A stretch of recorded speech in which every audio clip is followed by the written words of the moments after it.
Welcome to another big league game brought to you by Rheingold Extra Dry. Tonight the Mets meet the Philadelphia Phillies here in Connie Mack Stadium, and Lindsey Nelson, Bob Murphy, and I on hand to bring you every bit of the action. Yes, the New York Mets are on the air in their first great season. Well, down in the field now on a beautiful night for baseball. The grounds crew getting the field in shape for the start of the first game of this doubleheader.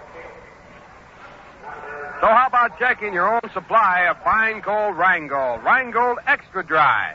Yes, sir. Put some Rheingold on ice, because it can add a lot to your enjoyment of the game.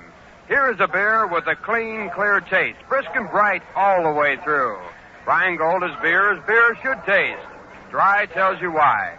And say right now would be a good time to light up a Cool. You know, Cool, the only cigarette that gives you real menthol magic for a fresh, cool feeling in your throat. Come up to Cool. Well, it's almost game time, so settle back with a tall, cold glass of Rheingold, and we'll give you the starting lineups. For the New York Mets, the leadoff man will be Elio Chacon, playing shortstop. Batting second in the third base position, Rod Conneal. Batting in the third position, playing second base, Charlie Neal. Batting in the cleanup spot, playing left field, Frank Thomas. Batting fifth at first base, Marv Throneberry. The sixth batter will be the center fielder, Joe Christopher. Batting seventh in right field, Jim Hickman. Batting eighth and doing the catching, Sammy Taylor. And on the mound for the New York Mets in this two-game series, starting off here, Roger Craig. Roger has won 2 and lost 7. He has a record of 1 win and 1 loss against the Phillies. For the Philadelphia Phillies, the leadoff man will be Tony Taylor. He'll be playing second base. Batting second, playing right field, John Callison. Batting third in center field, Tony Gonzalez. The cleanup batter, the left fielder, Wes Covington. Batting fifth and doing the catching, Clay Dalrymple. Playing third base, Don Demeter, batting in the sixth position. Batting seventh at first base, Frank Torrey. And the eighth batter will be a newcomer to the National League, Bob Wine, being called up from Buffalo when Ruben Amaro was taken back into the service. And on the mound for the Philadelphia Phillies, Cal McLeish. Cal has a record of 4 wins and 1 loss. You know, being New York's largest selling beer, you'd figure that Rheingold had quite a story behind it. But actually, it can be summed up in 2 words. Yes, extra dry. Those 2 little words tell you why Rheingold has a flavor all its own. An extra refreshing flavor other beers just don't have. Rheingold brewed the long, slow, and costlier way, and it makes a big difference in taste. The flavor of Rheingold comes through brisk and bright and clean. It's beer as beer should taste. Any wonder, then, that millions of people say, my beer is Rheingold, the dry beer. But discover the difference that dry makes yourself. Enjoy fine cold Rheingold right now, along with the game. Just open up or order up Rheingold Extra Dry. And now the Philadelphia Phillies have taken the field.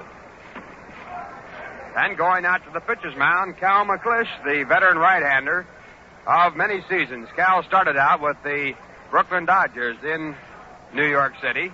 He was then moved on to the Chicago Cubs, went back down to the minor leagues, and then he came back into the American League, where he had his best major league success. And now, ladies and gentlemen, our national anthem.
umpires now talking it over with manager Gene Mack of the Phillies and Casey Stengel of the New York Mets.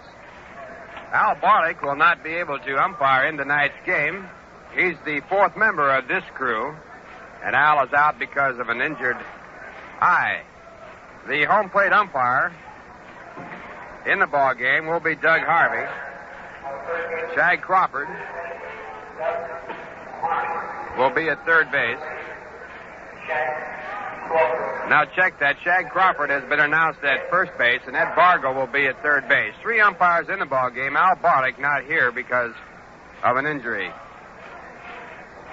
Ray Davio has rejoined the New York Mets from Syracuse. And in making room for Davio, the Mets have optioned first baseman Ed Boucher to Syracuse, subject to 24-hour recall. Well, we're all set to go now as Elio Chacon steps in the batter's box. He'll be batting against Cal McClish. At first base, Frank Torrey. Tony Taylor at second base. The shortstop is Bob Wine. The third baseman, Don Demeter. In left field, Wes Covington. The center fielder, Tony Gonzalez. And the right fielder, Johnny Callison. The catcher in the ball game, Clay Dalrymple. Now Doug Harvey walks out halfway to the pitcher's mound, asks for the ball, takes a look at it, and then throws it back to Cal McClish. McClish is making his 10th start of the season, and this will be his 11th appearance. And the first pitch by the right-hander to Chacon is a curveball. It's over, strike one call. Cal has defeated the Mets. He won the 11-9 game on April 27th. He worked 6 innings in that ball game. Next pitch to Chacon is down low. Ball 1. 1 ball, 1 strike. And on May the 5th,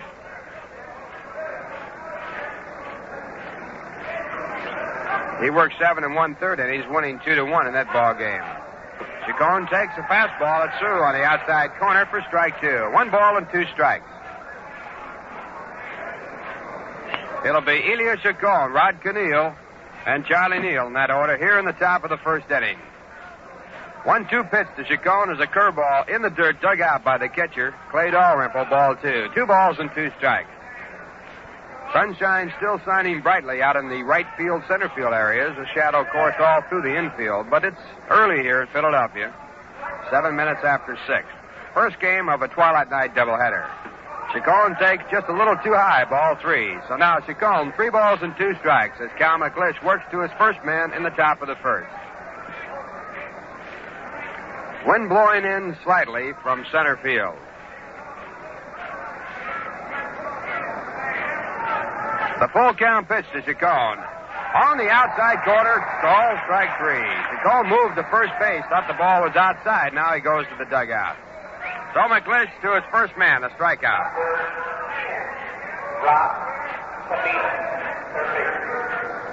That'll bring up Rod Conneal. Chacon batting .264 now, 0 for 1. Rod Conneal in batting .378. He's batting right-handed.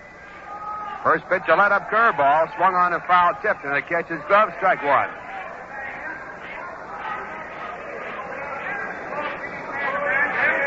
Conneal playing at third base. McClish back with a curve. This one is too low, ball 1. 1 ball, 1 strike. The left field foul line. Out in left field, 334 feet away from home plate. Right field, 329. Hard smash that's on the ground through into center field. Conneal goes to first base, takes a big turn. Holds there as the center fielder, Tony Gonzalez, comes up with the ball and throws it in. So the first base run of the ball game. Rod Conneal at first with a base hit. And Charlie Neal comes in. Neal, second base. 1 out as we move to the third man in the batting order. Charlie batting right-handed, hitting .273.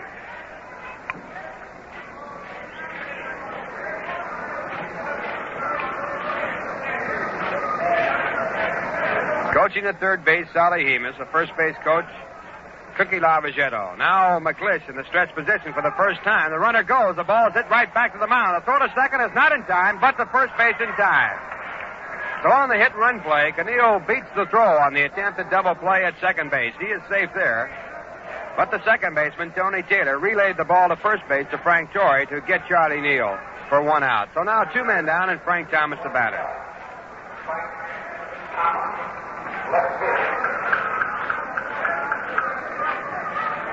Frank batting .326.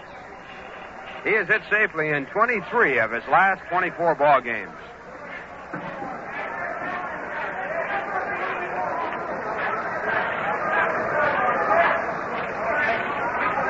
Frank batting right-handed. Now time call as Dalrymple goes out to talk to Cal McLeish.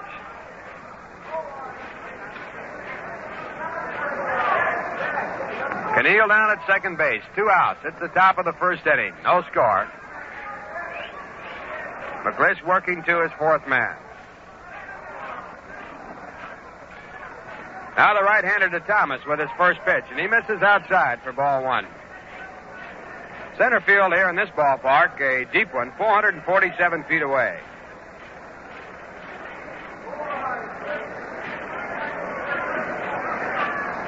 It's a pretty good right-handed hitter's ballpark. 1-0 pitch is called strike 1. Thomas started to swing and did check his swing, but it was on the outside corner. 1 ball, 1 strike.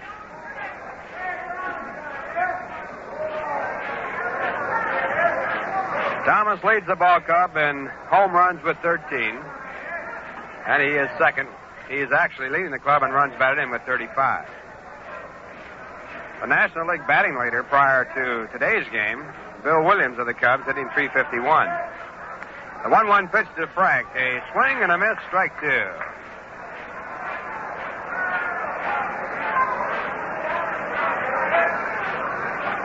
Thomas is tied with Stan Musial for 8th place in the Big Ten.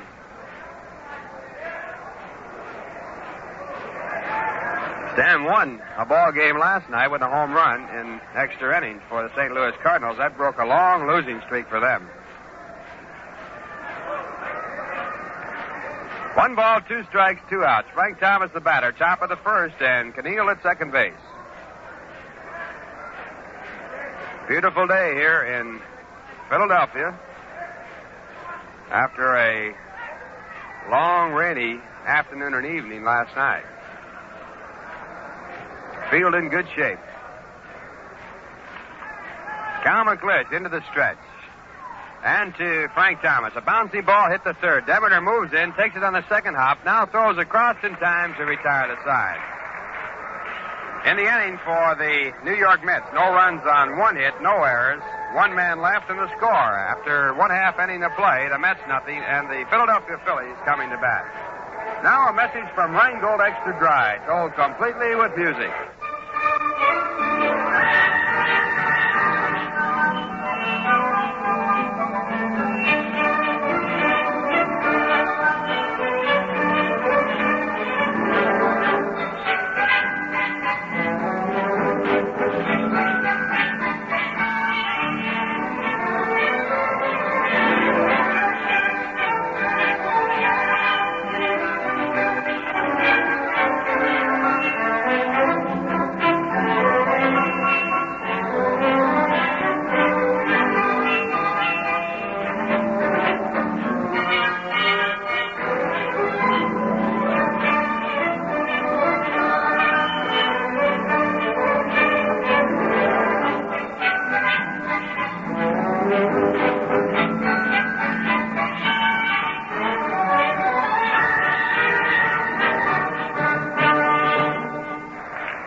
Now to the bottom half of the first inning. The Phillies coming to bat for the first time. Mets were out in the top of the first, scored no runs.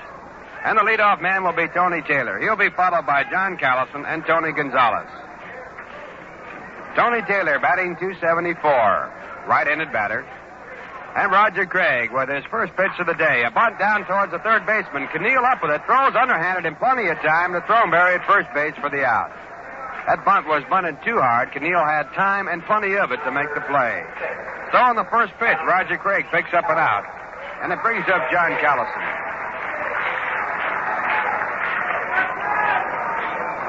Callison batting .313, a left-handed batter. Yesterday in the Philadelphia Inquirer, there was a long article about Callison's success here this year with the Philadelphia Phillies. And he was quoted as saying the reason why he's doing so well is that he has quit trying to pull the ball for home runs, and he's been going with the pitch. Roger Craig with his first pitch, and it's outside, ball one. Callison signed by an ex-Brooklyn pitcher, Hollis Thurston. He was originally in the Chicago White Sox organization. Craig back, and there's a bunt that goes foul. 1 ball and 1 strike. O'Neill at third base playing shallow both for Tony Taylor and for John Callison. Callison's a straightaway hitter, outfield playing straightaway, infield shaded just a little bit towards right field side. Now the 1-1 pitch by Craig, taken outside, ball 2. 2 balls and 1 strike. Craig is making his 11th start, and this is his 15th appearance on the mound for the Mets in 1962.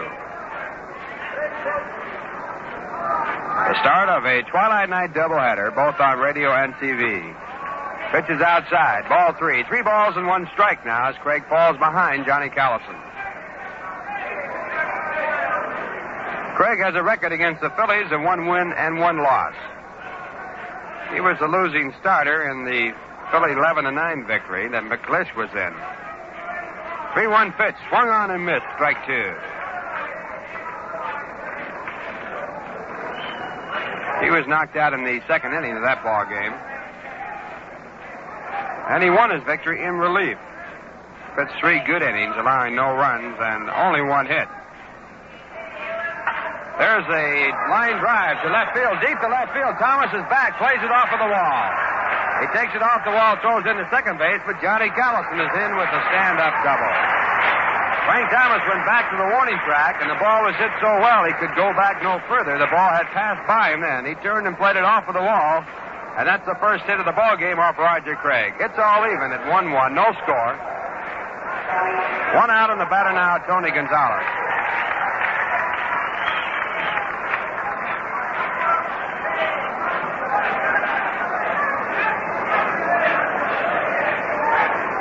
Gonzalez batting .338.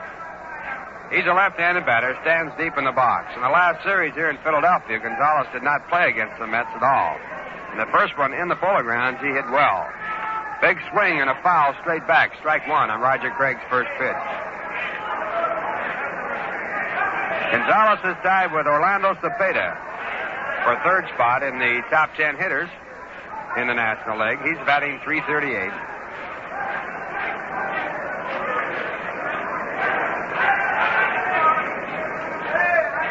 He stands as deep as you can get in the box and far back from the plate.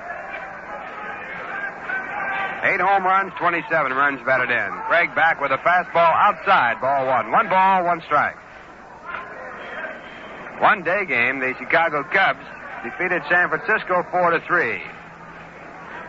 So the Giants, who have been red hot, they had won 12 of their last 13, lost to the Cubs when the Cubs scored in the bottom of the 9th inning to win it.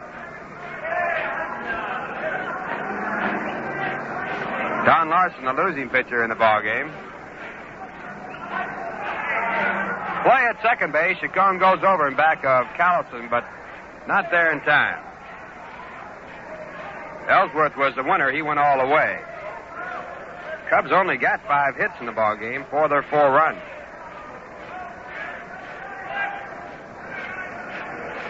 Now time called as Roger Craig comes in to talk to his catcher, Sammy Taylor. All the other National League games scheduled at night. And, of course, the Yankees defeated Cleveland 5-0 behind the 4-hit pitching of Ralph Terry. Losing pitcher was Grant. Merritt's a home run and Blanchard a home run.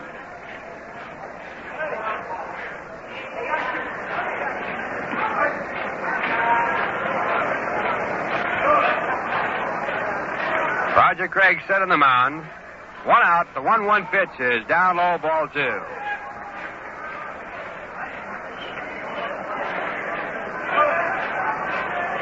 Tony Gonzalez, the batter. He'll be followed by Wes Covington. Bottom half of the first inning, no score in the game.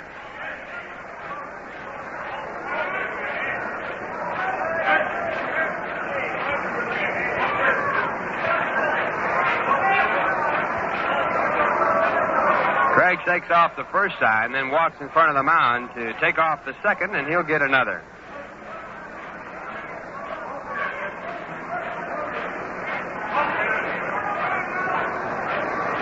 Peanuts Lowry, the third base coach for the Philadelphia Phillies. Al Vincent at first base. The 1-1 pitch, it on the ground. Conneal to his left, knocks it down. Can't find the handle to pick it up, and there's no play. And it's scored in there. Rod Conneal went over to his left to get to the ball.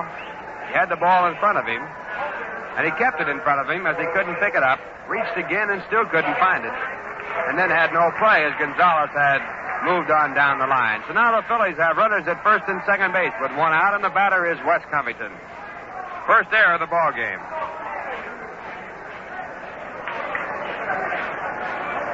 Covington, a left-handed batter, batting .270.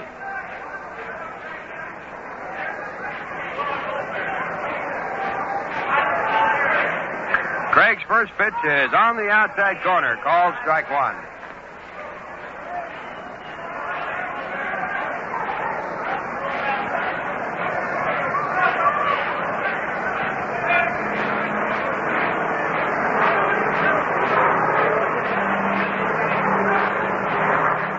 Covington was the first man to hit a ball over the scoreboard in right center field. It's 405 feet to the scoreboard, but the scoreboard extends up approximately 40 feet higher from the ground. A play at second base, but Chacon, who came over, hadn't time to make the tag.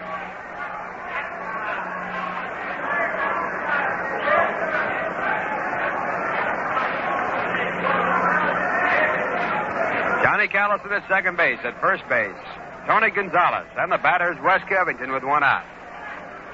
Pitch back to Covington outside. Ball one. 1 ball, 1 strike. Marv Throneberry at first base. Charlie Neal at second. Chacon at short. Rod Conneal at third base. Thomas in left field shaded way over towards the center field area. Joe Christopher in center field, in right center field against Covington, the pull hitter. And in right field, Jim Hickman. The catcher, Sammy Taylor, gives the sign, and the 1-1 pitch is hit on the ground. Hard to Neal. A chance for two. Over to Chacon in time, to first base in time, a double play. And that retires the side. In the inning for the Philadelphia Phillies, no runs on 1 hit. There was 1 error. 2 men on base, 1 erased by the double play, so 1 minute is left, and the score at the end, a 1 inning to play. The New York Mets nothing, the Philadelphia Phillies nothing. Well, let's check the scores now in play right now in the Major Leagues. In the National League, only 1 game completed, a day game in Chicago. The Chicago Cubs defeated San Francisco 4-3. The winning pitcher, Ellsworth, the losing pitcher, Larson, in relief of McCormick. No home runs in the ball game. On the schedule for tonight's action, Cincinnati at St. Louis, Milwaukee at Houston, Los Angeles at Pittsburgh. Incidentally, that Los Angeles-Pittsburgh game will be, the conclusion will actually be 2 games as far as scores are concerned. They will play off their suspended game of last night. In that ball game, the Dodgers were leading the game 7-3 after 8 innings. The game was called because of the 12:50 curfew. That game will be played first, and then the regularly scheduled game will go on later. In the American League, Boston defeated Detroit 2-1. The winning pitcher was Bombo Kett, and the winning run was a home run by Malzone in the 9th inning. Tillman and Brown also had home runs, the losing pitcher Regan. And Cleveland lost to the Yanks 5-0. Terry, the winning pitcher, the losing pitcher Grant, Maris, and Blanchard home runs. In night games, Detroit at Boston, Kansas City at Minnesota, and Washington at Baltimore. Here's Cal McLish now to Marv Throneberry, and his first pitch here in the top of the second with no score is ball 1. Marv Throneberry, left-handed batter, hitting .161, playing first base. Now McLish, the right-hander, back to the plate, and he's low this time, ball 2. 2 balls and no strikes. It'll be Throneberry, Christopher, and Hickman in that order here in the top of the second inning.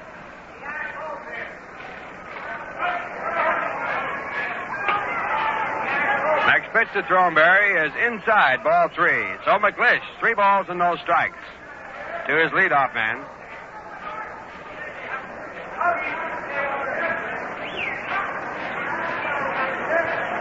McClish with a 3-0 pitch, and he misses low for ball 4.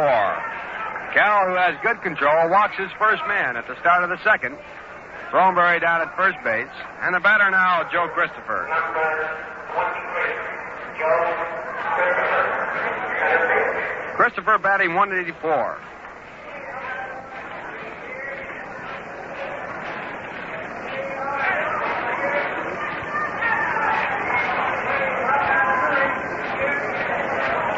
Joe, a right-handed batter, standing deep in the box. And the first pitch to him, taken over, strike call.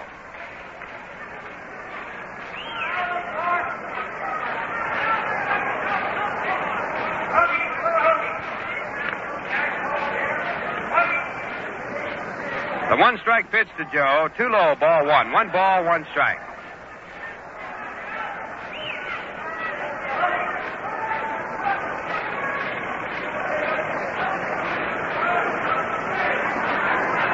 Thornberry at first base with a short lead, being held on by Frank Torrey. Now McClish back, and he is outside, just outside, ball 2. 2 balls and 1 strike.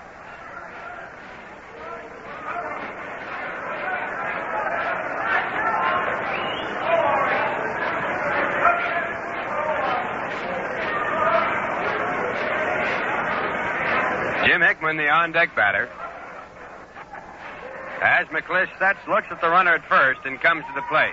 A check and a swing, a bouncing ball to third. Demeter overthrows the second base in time, but the second baseman, Tony Taylor, does not throw the ball to first, as Christopher had the play beat there. So they pick up the lead runner, exchange Thornberry for Christopher, and it brings up Jim Hickman.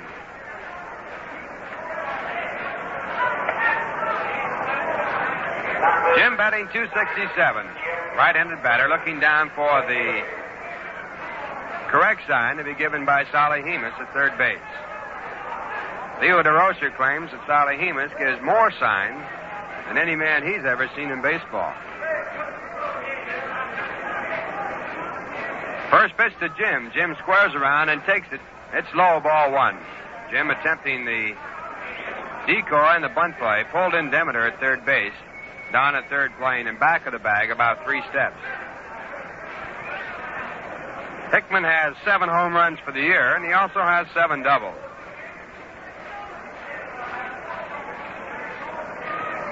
So 14 of his 31 hits going for extra bases.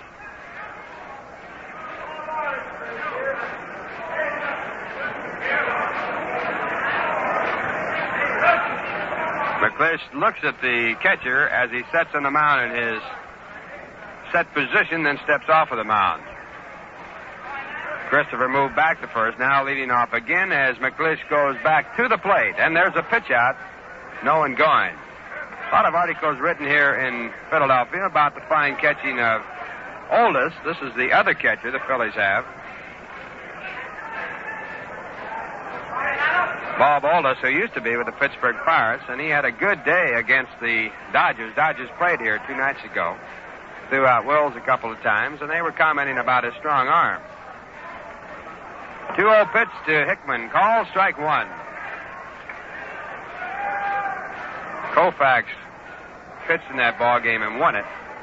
Koufax has got a pretty good strikeout record against the Phillies in 154 games. 154 innings, I should say. He has struck out 188 batters. Way over 1 per inning average. Hickman takes low, ball 3. 3 balls and 1 strike. So now Hickman looking for the hitter takes sign or the hit and run sign with Christopher at first base. 1 out. No score in the ball game.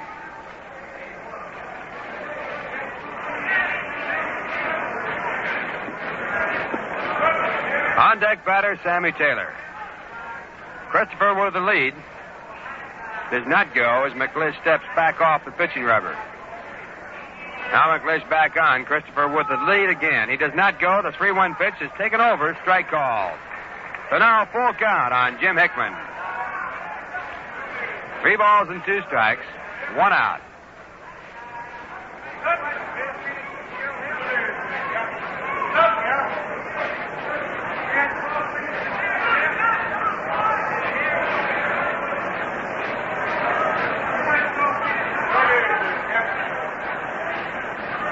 The 3-2 pitch as Christopher goes is swung on and fouled away. So Joe will go back to first base, and the count remains at 3 balls and 2 strikes. And now, while we watch Christopher go back to first, we pause for station identification.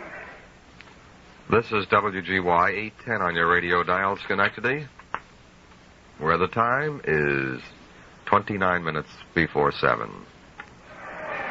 Ralph Kiner along with Bob Murphy and Lindsey Nelson from Connie Mack Stadium in Philadelphia. First game of a Twilight Night doubleheader. No score, and 3-2 on Jim Hickman. Christopher goes, and the pitch is fouled away. So for the second time, Christopher will have to return to first base, and the count will stay at 3-2. Say, fans, do you know why Rheingold tastes so good? Well, Dry tells you why. It tells you that Rheingold is brewed the long, slow, costlier way for a flavor that's brisk and bright and clean clear through. So why not find that out for yourself? Why don't you enjoy a cold glass right now, right along with the ball game? The 3-2 pitch, swung on and missed. Christopher going to throw there, not in time. So on the 3-2 pitch, Joe Christopher picks up the first stolen base of the ball game as he moves on down after Jim Hickman strikes out. That's the second strikeout by Cal McLeish, and a runner now at second base with 2 outs and the batter, Sammy Taylor.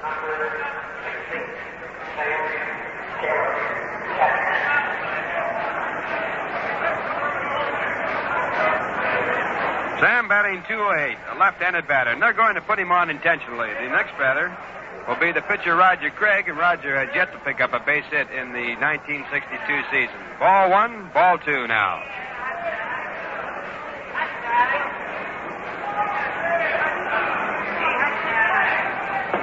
Ball 3 outside.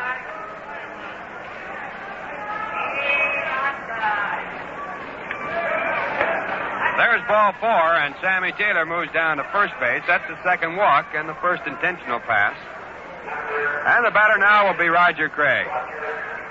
2 outs, no score in the game. And the Mets with a runner at second base, Joe Christopher, and a runner at first base, Sammy Taylor.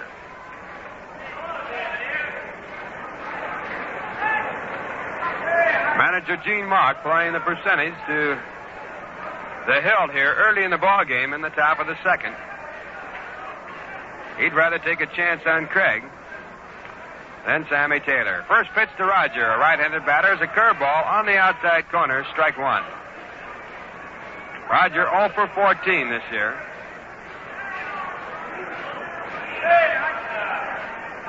But he's not a total loss at the plate. He can get base hits. There's a line drive that might be over the second baseman's head. No, Tony Taylor goes back and he makes the catch. So Roger just misses, helping his own cause, and that retires the side. In the inning for the New York Mets, no runs, no hits. There was a walk in the inning, 1 intentional to make it 2, and 2 men left. And the score now at the end of 1 1/2 innings of play. The New York Mets, nothing. The Philadelphia Phillies, nothing.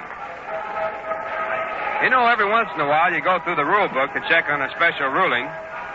And while going through one the other day, we dug up a Rheingold riddle for all of you baseball fans. Now, I know you may know that when a base runner is hit by a batted ball, a batter automatically gets credit for a base hit, and the runner is automatically out. But who gets credit for the putout? Think about that one for a minute. Well, if you know your baseball, you may have known that the fielder nearest the runner gets the credit for the putout. And if you know your beer, you'll surely know this. 2 little words, extra dry, tell you why Rheingold has a taste no other beer can match. They tell you that Rheingold is brewed the long, slow, costlier way for a taste that's brisk and bright and clean, clear through. But why not find that out for yourself? Enjoy a cool, refreshing glass of Rheingold Extra Dry right now, right along with the game. Well, there's no score in the ball game. We're moving to the bottom half of the second inning with the Phillies coming to bat against Roger Craig for the second time. And their leadoff man will be their 5th hitter in the batting order, Clay Dalrymple. Clay, a left-handed batter, will be followed by Dom Demeter and then Frank Torrey in that order. Dalrymple batting .311. First pitch to him is pulled foul, a sharp line drive down the right field side, strike one. Dalrymple has changed his stance considerably, and he credits the big change to the fact that he is now a 300 hitter. He has a widely spread stance, even wider than Joe DiMaggio used to stand, or even wider really than Gus Erniel, if you can recall his stance. And he tries to hit with no stride. Reason for it, follow the ball better, and you're not fooled as much on change of speed. There's a strike called as Craig comes in on the outside corner, strike two. Dalrymple being played as a dead pull hitter. Everybody shifted over towards the right side. He takes on the outside corner, strike three call. So Roger Craig picks up his first strikeout. He gets the first man here in the top of the second inning, the bottom of the second inning, and the batter now is Don Demeter.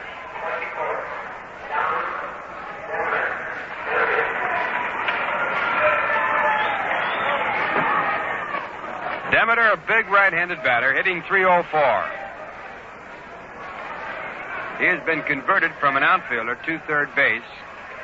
He, too, has a very widely spread stance. The first pitch to him, a curveball. Demeter tries to check his swing, but hits the ball foul. Strike one.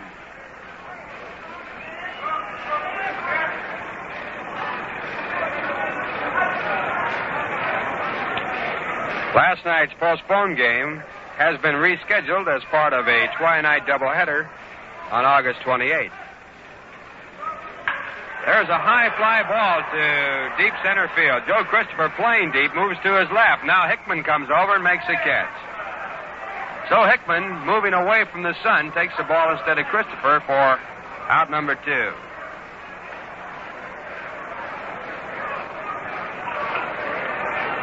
Two outs and Frank Torrey is the batter.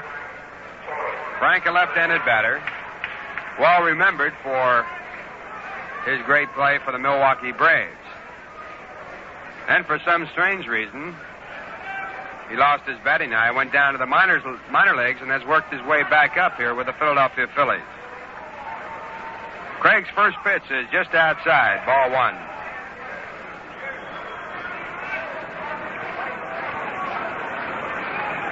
Torrey batting .281. 1-0 pitch, catches on the outside corner, strike one. In the second game, Art Mahaffey will be pitching for the Phils against Jay Hook. Both games being televised tonight.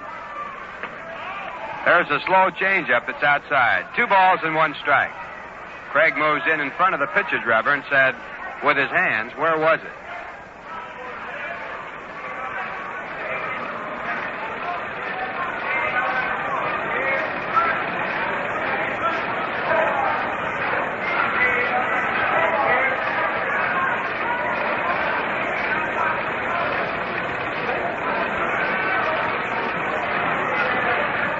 Now Craig returns to the plate, and he's outside with this one for ball 3. 3 balls and 1 strike. Mets move on to Chicago, then Houston to complete their road trip. They'll be returning to the Polo Grounds to open up a series with the Chicago Cubs on June 15th.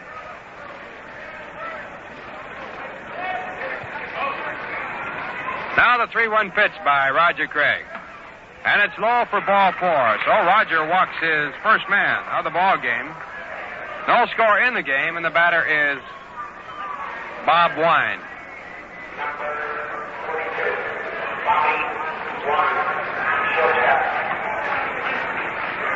The first game of that homestand on June 15th with the Cubs will be a night game. That's Friday night. Then they play the Cubs Ladies' Day game on Saturday afternoon and a doubleheader on Sunday. Then Milwaukee moves in for a night game on Monday. First pitch to Bob Wine is lined over the shortstop's head in the center field. Elio Chacon couldn't quite get to it, and Joe Christopher took it out in center field and threw in to hold the runners at first and second. So Bob Wine, playing for the first time against the New York Mets, picks up a base hit. And now the Phillies with 2 outs, threatening with the batter coming up, Cal McClish.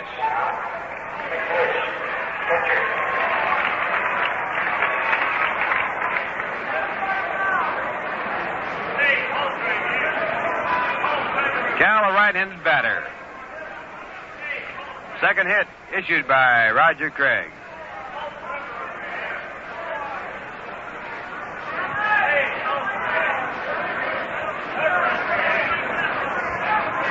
So now the identical situation of both pitchers batting with runners at first and second. First pitch to McClish, a called strike. Roger Craig had the same opportunity in the top of the second, and he hit a semi-line drive to the second baseman, just missing a base hit. Now McClish his chance with runners at first and second. One strike pitch is over, called strike two.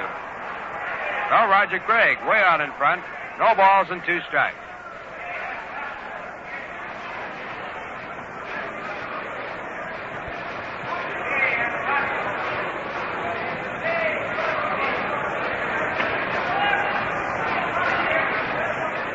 Cal McClish, at one time a switch batter, now bats exclusively from the right-hand side.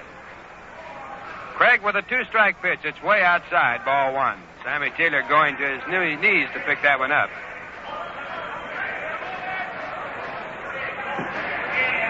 Some ball clubs have an automatic fine if anyone, let alone a pitcher, ever hits a two-strike, no-ball pitch. Now the 1-2 pitch. Popped up in the air. Coming down the line, Mark Throneberry. He's in fair territory, and he makes the catch. And that retires the side. In the inning for the Philadelphia Phillies, no runs on one hit. There were no errors, one walk, two men left. And the score at the end of 2 innings of play. The New York Mets, nothing, and the Philadelphia Phillies, nothing.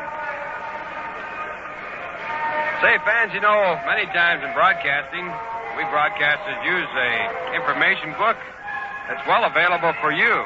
It's the Mets yearbook, containing action pictures and records of all the Mets, plus a complete history of many of the historic sports events which took place in the Polo Grounds over its illustrious history. And it's on sale in the stands at the Polo Grounds, which you may also order it by mail by sending 50 cents to Mets Yearbook, Polo Grounds, New York 39, New York. That's the Mets Yearbook. And some fine pictures of Met players in there, some facts about Gil Hodges, Frank Thomas, Richie Ashburn, all about their past backgrounds, their past histories. It's well worth the price of the 50 cents. Well, we're moving now to the top of the third inning in a ball game that has shown no score to date. But here's a fellow that scores every time, Bob Murphy. Thank you very kindly, Ralph Canner. And as we go along to the third inning, Elio Chacon comes alongside to watch as Cal McClish throws in his warm-up tosses. For Elio, this will be his second time up in the game. He took a called third strike facing the veteran right-hander Cal McClish in the first inning. Nobody on, nobody out. Top half of the third. The wind-up pitch by McClish. A knee-high strike by the right-hander. Cal started out in pro ball at a very early age. A little bit low. 1 ball, 1 strike to Elio Chacon. Cal enjoyed his top success pitching for Al Lopez at Cleveland. Now the 1-1 pitch to Elio Chacon. He runs up as if to bunt, then lays off of it. 2 balls and 1 strike. That brought third baseman Don Demeter charging in.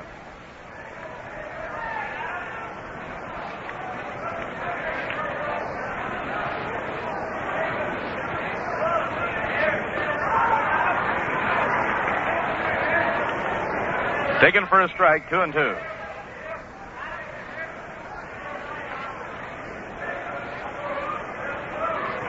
Rod Connie, the on-deck batter, and then Charlie Neal. The pitch thrown by Cal McClish. Outside and high, ball 3. Full count now, 3-2. Beautiful day for a ball game. Skies broke clear early this morning after the full day and night of rain in the city of brotherly love yesterday. Full count, 3-2, and the payoff pitch to Elio Chacon. Just off the outside edge, it's ball 4, and Elio walks. So there is the third walk given up by Cal McClish. 1 of the 3 was intentional, and it brings up Rod Connie. Rod singled to center field in the first inning.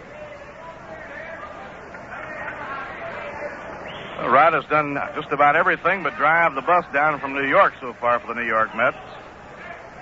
Rod has played every position except center fielder, pitcher, and catcher. Right-hand hitter standing back from the plate. Leans in and takes ball one. Rod a spirited ball player if there ever was one. Don Demeter, even with the bag at third, to guard against the possibility of a bunt. Connie, a line drive type hitter, and the type of fellow who would do anything to get on base. Second and short, jammed toward the middle a bit against Connie. Now McClish steps off, forcing Ilya Chacon back.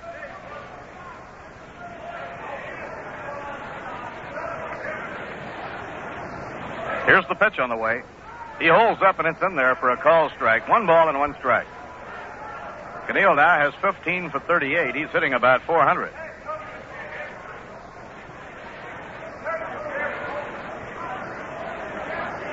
Rod, who served his apprenticeship in the Yankee farm system in the minor leagues, played his way right on the ball club down in St. Petersburg, Florida. Ground ball hammered down to third. Demeter fires over to second to Taylor. There's one on to Torrey. Double play.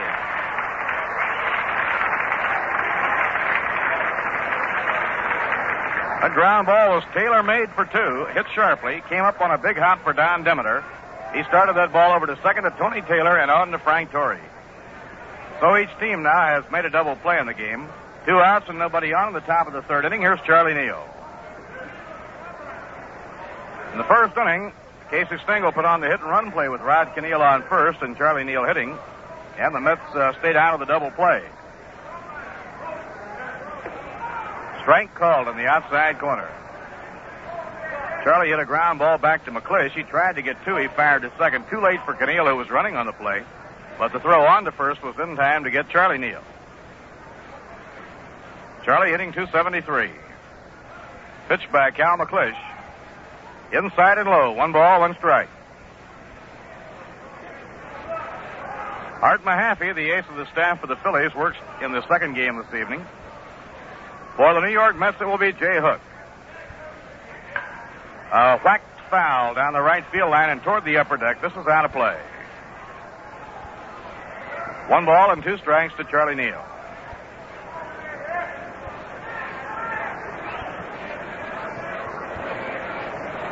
Tomorrow will be a travel day for the New York Mets. They'll be on their way to Chicago.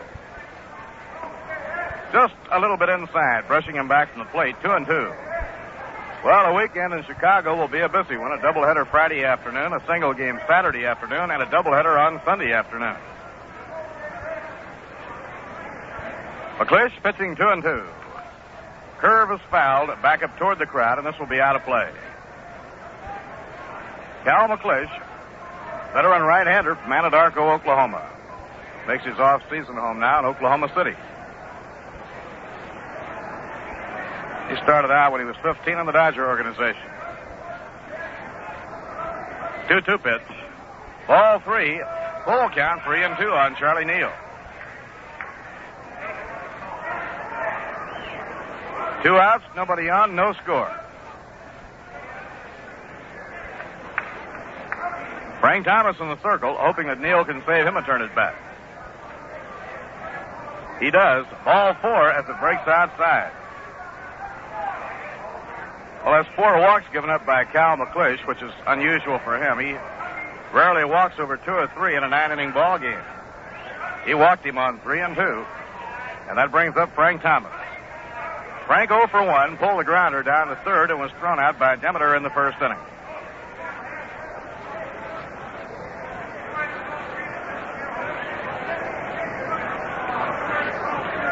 Now McClish off the stretch. In comes his pitch.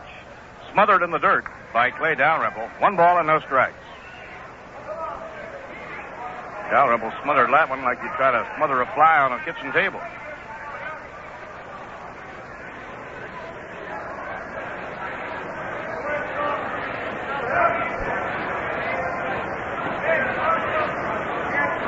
Ralph says it's like trying to pick up a grasshopper on the ground. I like your description much better. You ever try that? Yeah, I've tried it. Anybody that ever went fishing in Missouri had to try that. Now the pitch on the way. Breaking ball. Thomas held up in time. 2 balls and no strikes. Yes, sir. He had to catch those grasshoppers before he could catch those perch.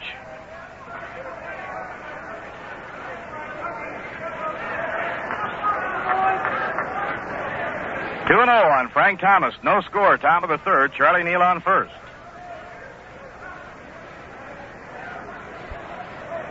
Two men down as Calvin Coolidge McClish takes his sign. Now the pitch on the way. In the dirt. Good stab by Clay Dalrymple.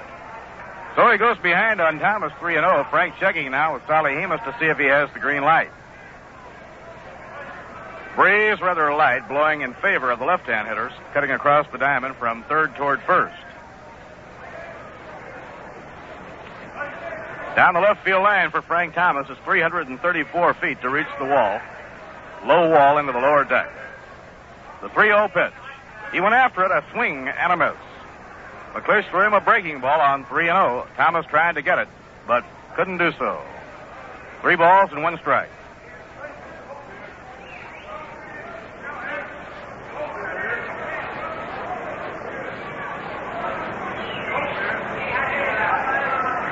Frank Torrey holding against Charlie Neal. Now Charlie starts walking off to grab his lead. Here's the 3-1 pitch. Smash hit foul just outside the bag at third, and we have a full count 3-2. So this will be the automatic hit and run for Charlie Neal. Charlie was running on that 3-1 delivery. Now with 2 men away, he'll be going again.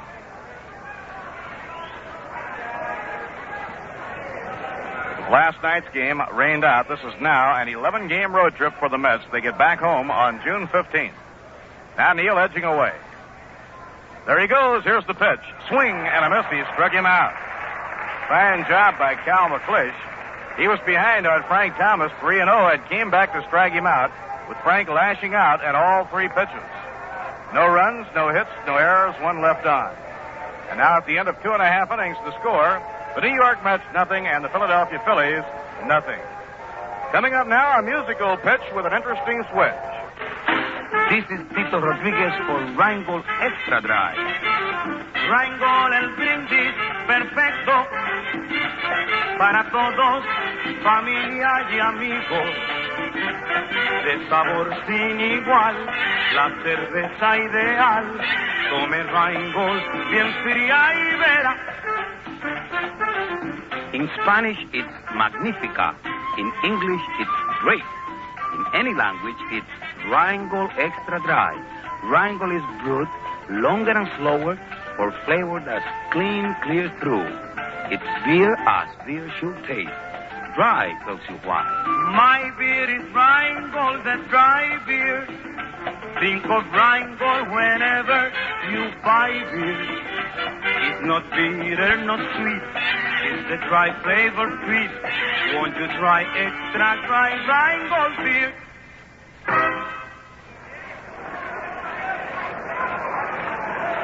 Now the last of the third inning here at Connie Mack Stadium. The Phillies are coming up against Roger Craig. And the leadoff hitter, second baseman Tony Taylor, batting right-handed, is up for the second time in the game. He tried to bunt his way on in the first inning. Rod Keneal threw him out. Ball 1, it's outside. Johnny Callison on deck, and then Tony Gonzalez. Top 3 men in the batting order so far this year have been doing most of the hitting for the Philadelphia Phils. A little bit low, ball 2, 2-0. Craig going behind on Tony Taylor.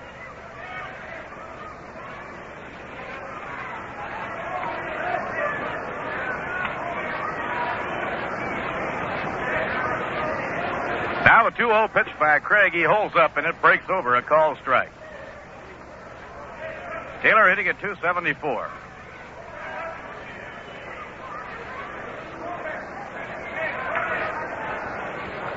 Two-one delivery down around the shoe tops.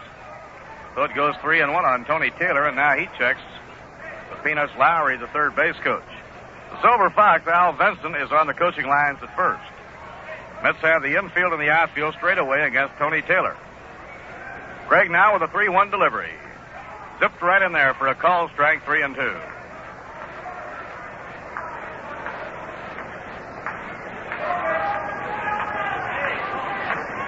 Pitching 3-2.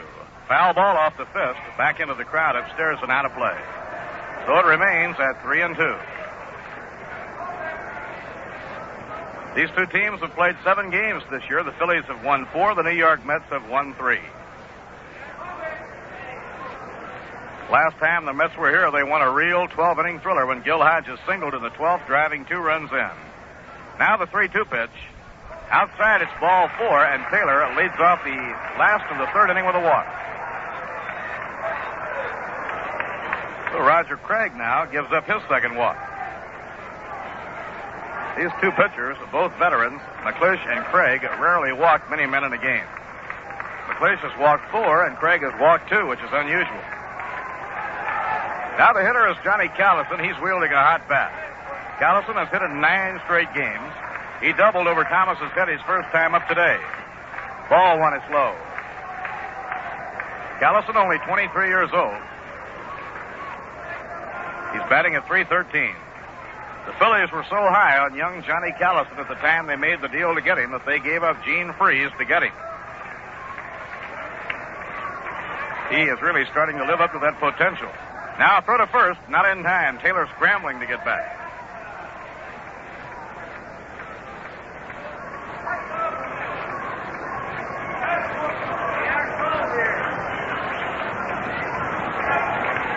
A throw to first. Not in time. Thornberry slapping the tag on Tony Taylor as he lunges back in. Nobody out in the last half of the 3rd inning. Tony Taylor on first. 0-0.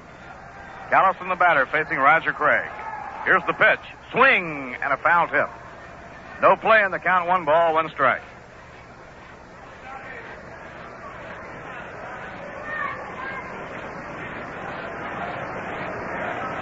Against the Mets this year, Johnny Callison has hit about .450. Tony Gonzalez, Johnny Callison, and Clay Dalrymple have been the 3 toughest hitters on the Phillies for the New York Mets so far this year.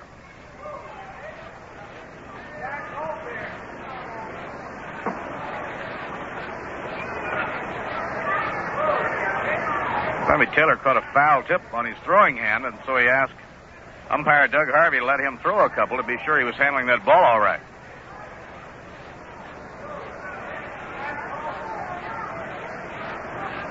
One ball, 1 strike on John Callison. Elio Chacon playing him to pull as Elio shades over towards second. Neal up at double play depth on the right side of the infield. Now throw to first, and it's not in time.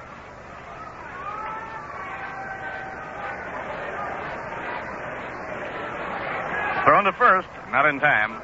Roger started out with real intent, but as he came around to throw, he realized he couldn't get him, and so he just lobbed the ball over there. Very few right-handers work as hard at keeping runners close as Roger Craig. Throw to first. See, close play that time. Roger can pick you off. He picked Orlando Cepeda off twice. Celebrated incident at Candlestick Park in San Francisco. A little bit high, 2 balls and 1 strike.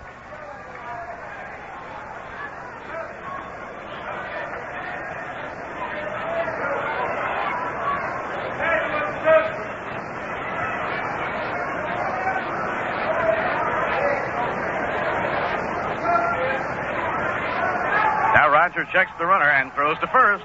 Safe. He had to dive head first to get back. Roger, by firing over there, can wear him out just a little bit and slow him up a bit. It's all worth it. Ground ball flash towards second into center field, a base hit. Taylor around second is on his way to third, and the Phillies will have runners at the corners with nobody out.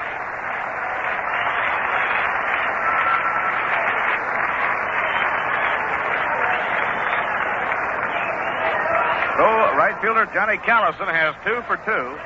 A ground single up the middle beyond the reach of Charlie Neal. Tony Taylor spinning around to third. Runners on first and third, nobody out. And Tony Gonzalez coming up to hit. Gonzalez leads the Phils in batting with an average of .338. He reached safely on an error charge to Rod Conneal in the first inning.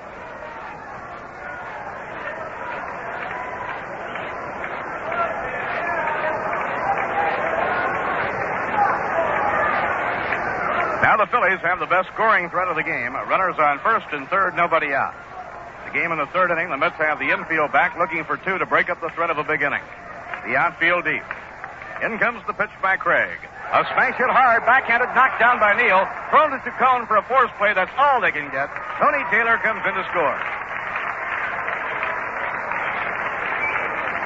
Charlie Neal, trying to make a backhand play on a real hot smash, was unable to have the ball stick in his glove, but did knock it down and had time to recover and go to Chacon for the force play on Callison. The ball was hit hard by Gonzalez, and he picks up a run batted in, his 28th of the year. And the Phillies lead 1-0.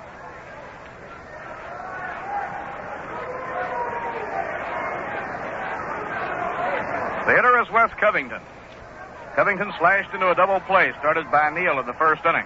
A line drive hit hard, a base hit going into right field. Hickman is up with the ball. Around second, Gonzalez. Here's the throw. It'll be close to slide. He's out at third. A great throw by Hickman.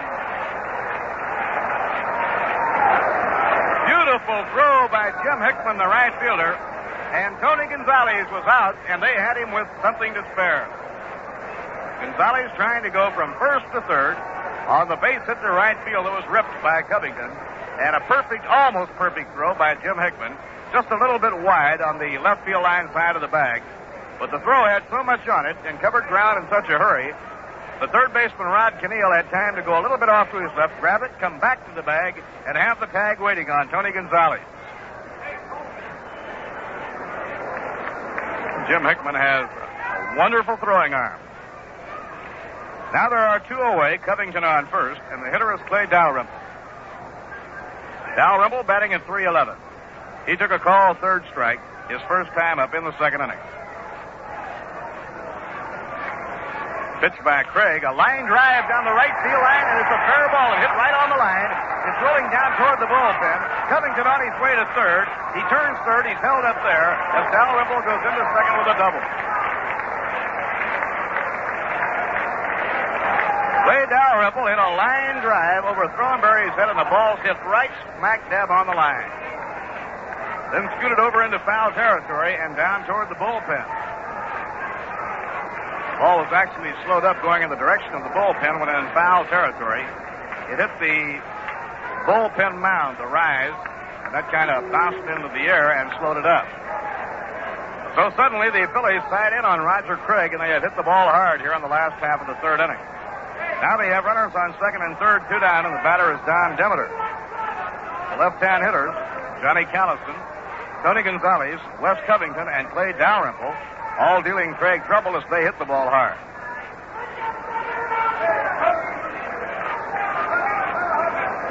So this is a big hitter now for Roger Craig. The batter is Don Demeter. He flied deep to right center in the second. Hickman going over to make the play. Dalrymple is probably the most improved hitter in the National League right now. Now Craig wants another sign from Sammy Taylor. Now Roger walks down in front of the mound to take it off and backs up to the pitching slab again. Wes Covington on third, Clay Dalrymple on second, two down, one run in. Phillies leading 1-0, last half of the third inning. Now Roger into his windup. Pitch to Demeter. Outside, it's ball one.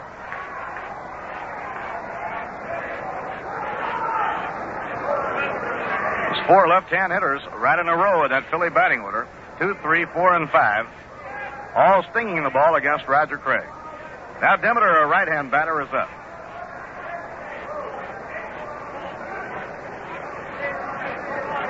Runners on second and third.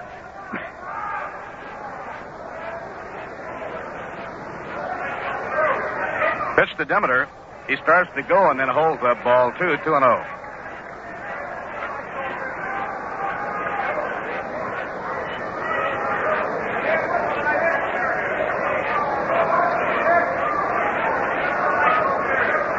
Don Demeter with 6 home runs and 31 RBIs, leading the Phillies in RBIs. Gonzalez leads the club in home runs with 8. Craig behind on the count. The pitch. He couldn't hold up in time. That's a strike. Good slider by Craig. 2-1.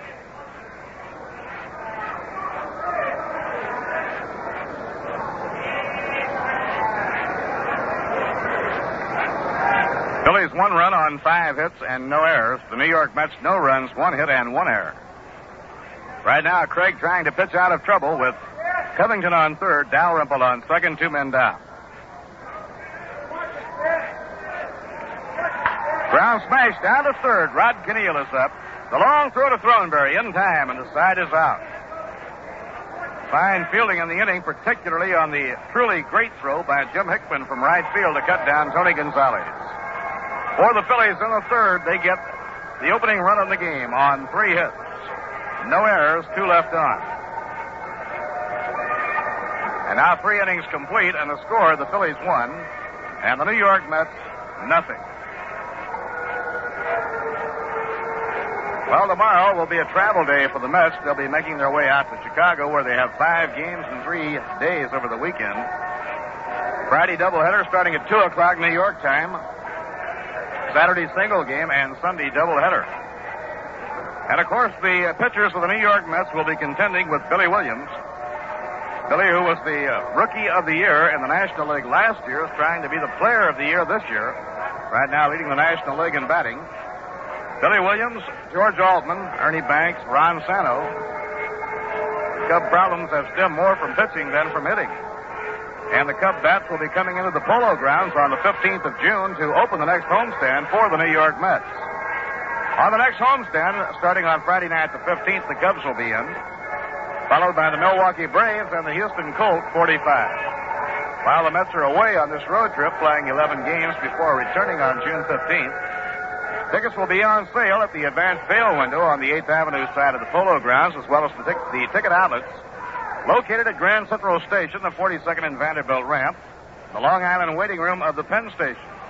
Remember, too, that ticket reservations may be made at all Howard Clothes stores in the New York area. Box seats are $3.50, reserve seats $2.50. When ordering by mail, add 25 cents for postage and handling. Mara Throneberry hits a high fly ball deep to right center field. It is up, it is way out there, and it's off the scoreboard in right center field. Throneberry goes into second and holds up with a double. Oh, did he ever hit that one? We pause now for station identification. You're tuned to WGY 810 on your radio dial, Schenectady, where you can hear all the games of the New York Mets.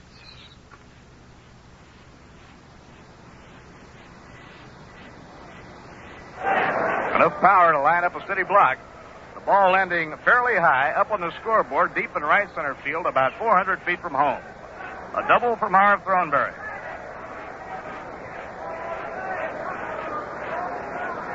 Now Joe Christopher up. Inside of the knees, 1 ball and no strikes. Joe reached safely on a fielder's choice his first time up.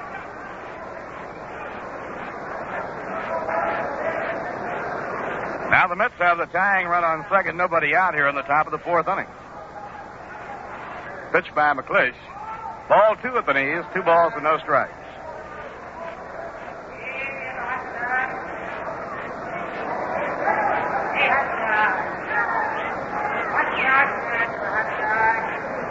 Two 2-0 on Joe Christopher. Jim Hickman waiting on deck. Now McClish up on the pitching slab, makes the 1-second stop. Here's his pitch. A foul ball, high in the air, drifting down the right field line. It'll be over in the crowd. So now it's 2 balls and 1 strike to Joe Christopher.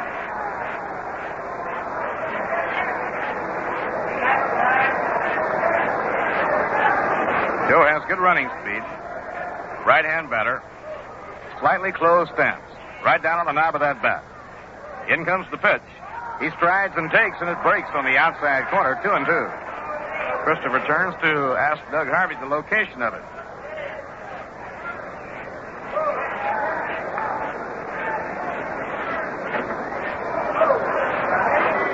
Mara Throneberry on second with a long double, nobody out. The 2-2 pitch.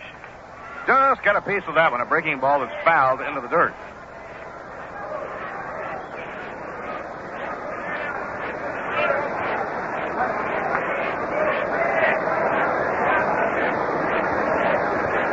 Veteran right-hander Cal McClish with 4 wins and a single setback on the year, pitching for the Philadelphia Phillies.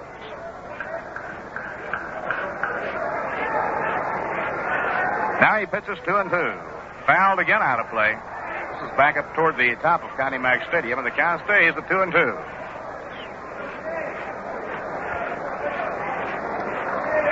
Marv Throneberry went up there taking picks. He jumped right on the first pitch thrown by Cal McClish and hit it high on the scoreboard in right center field.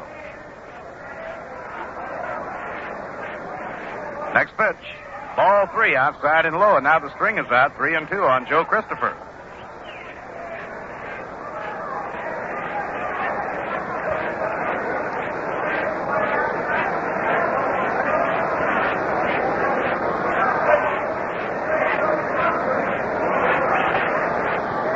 Throneberry with the lead off second. 3-2 delivery. And the ball is popped up off the fist. Waiting for it is Demeter in fair territory behind third. He has it for the out. One away now, and before Jim Hickman comes up, let's step out for station identification.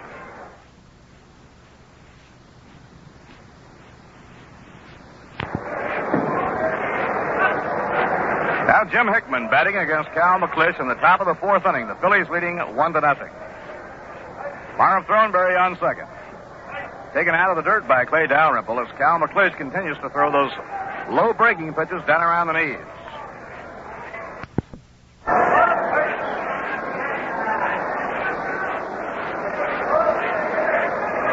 Hickman went down swinging his first time up. Fastball a little bit low, 2 balls and no strikes.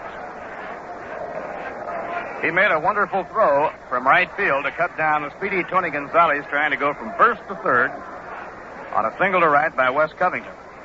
And it was a big play in the inning. It saved a run. 2 balls and no strikes on Jim Hickman. Now into the stretch, Cal McClish.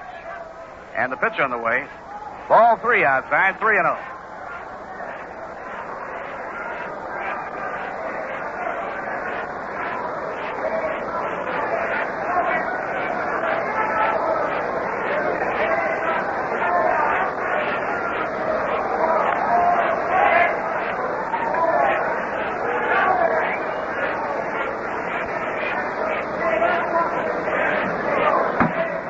Now on Jim Hickman.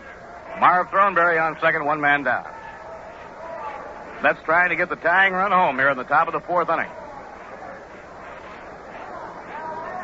Now McClish makes the stop.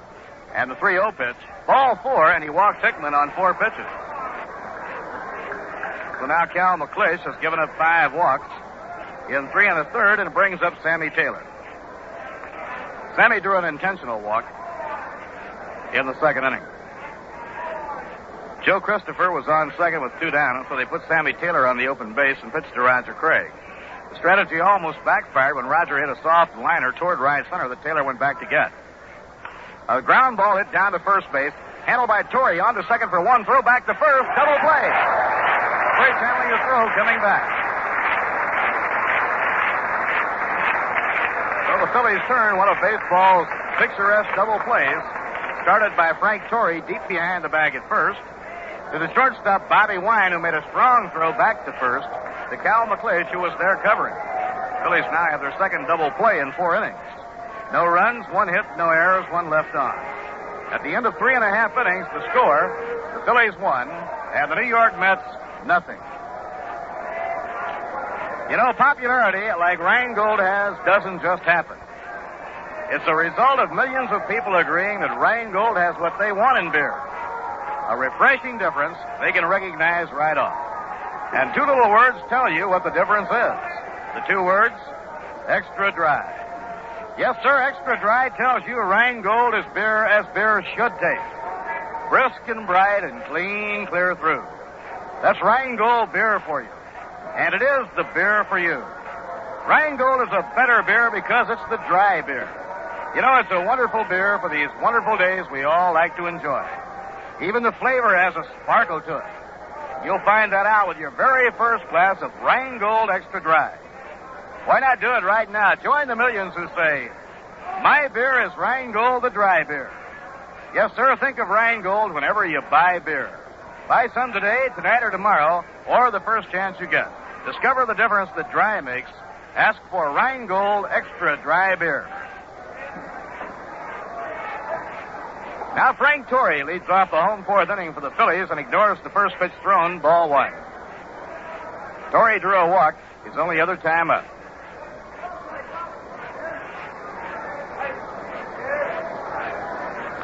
Torrey hitting at 281. A grounder hit hard down to first, fielded by Throneberry. Craig is covering. They have him one down.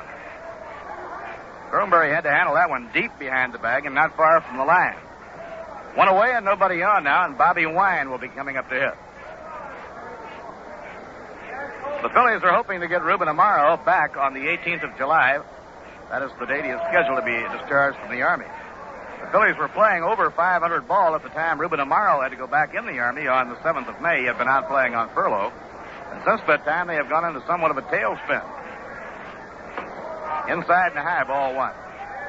All of their problems certainly cannot be traced to the return of Ruben Amaro to the Army, because the big factor undoubtedly was the simple fact that, like the Mets, they had 13 games in a row with the Giants and Dodgers. Ball two outside, 2-0 now on Bobby Wine.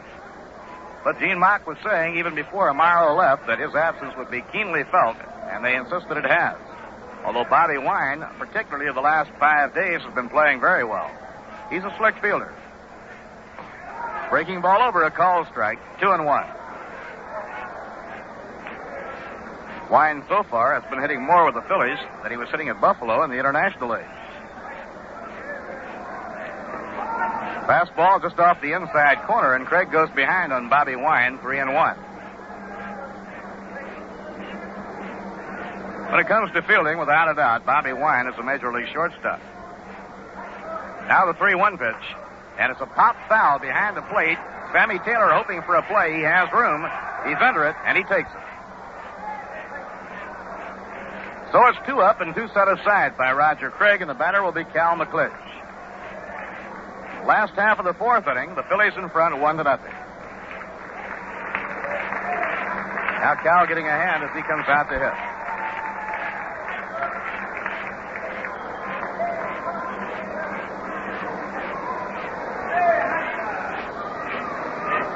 Cal McClish, batting right-handed, swings and misses, strike one.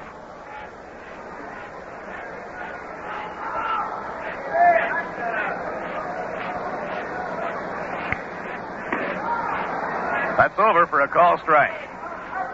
The time Cal came out of school, the Dodger scouts wanted Bobby Morgan, but they had to take his buddy Cal McClish. Outside and low, 1 ball and 2 strikes. Bobby Morgan, incidentally, is still playing the outfield with Buffalo in the International League.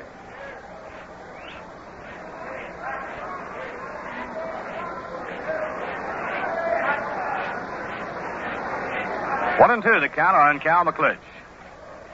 The pitch by Craig, way outside. It's in the dirt. No damage done, nobody on. 2 and 2. Roger tried to get him to go for a bad ball. Well, a gentleman with real class, a very handsome fellow, checked in to Philadelphia to work out with the Mets prior to tonight's ball game and try and win a spot on the New York Mets pitching staff, and that would be right-hander Art Ditmar from Springfield, Massachusetts.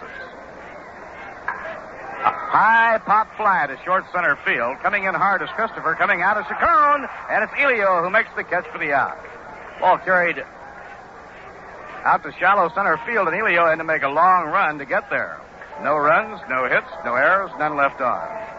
And so at the end of 4 in the opener of our Twilight Night twin bill, the score, the Phillies won, and the New York Mets, nothing. In the second game this evening, Art Mahaffey will be on the mound for the Phillies, and for the New York Mets, it will be right-hander Jay Hook.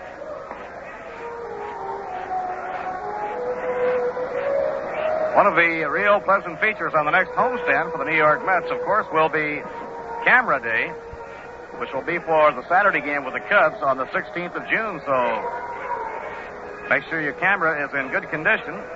Plan to be on hand at the Polo Grounds between 12 and 12:45. You'll be allowed to go down to the field boxes, where the ball players will be in uniform to pose for photos, and there will be prizes for the outstanding photographs. That's on Saturday, the 16th of June, the second game of the up-and-coming homestand for the New York Mets. Something you won't want to miss.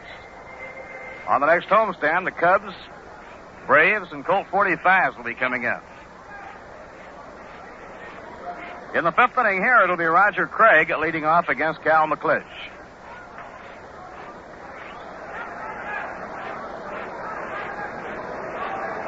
Cal with that big windup starts him off with a fastball outside and low. 1 ball and no strikes.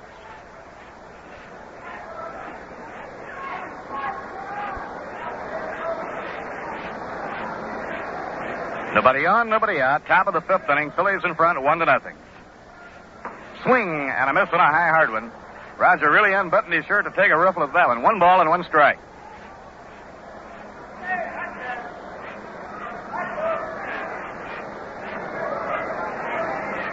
Ground ball hammered to shortstop. Bobby Wine is up with it, straightens up, throws across to Frank Torrey. Plenty of time. 1 away, nobody on. Cal McClish with that good breaking ball and that good control, keeping everything down low and breaking away from the hitters, has been forcing the Met batters to hit that ball in the dirt. As Casey would say, so far, Mr. McClish has been throwing grounders.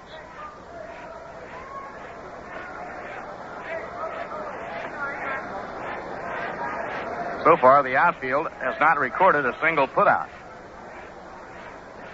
Mets have 2 hits, a single by Rod Conneal and a tremendous double off the scoreboard in right center by Marv Throneberry. And the play of the game was the throw from right field by Jim Hickman, getting Tony Gonzalez at third. Ball 1 to Elio Chacon. Little Elio, hitting at 264, has been called out on strikes and drawn a walk. He's 0 for 1.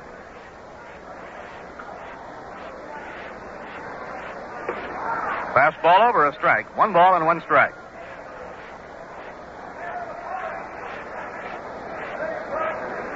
Phillies did a good job over the weekend against the Dodgers. They split a 4-game series with them, and of course the Dodgers came in the red-hot streak. Outside, ball 2, 2-1.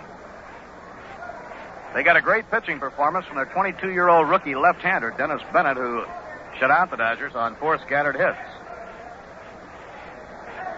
And they got a great relief performance by another young pitcher, Paul Brown. Outside and low, 3-1 on Elio Chacon. Now Elio checking with Solly on the lines at third.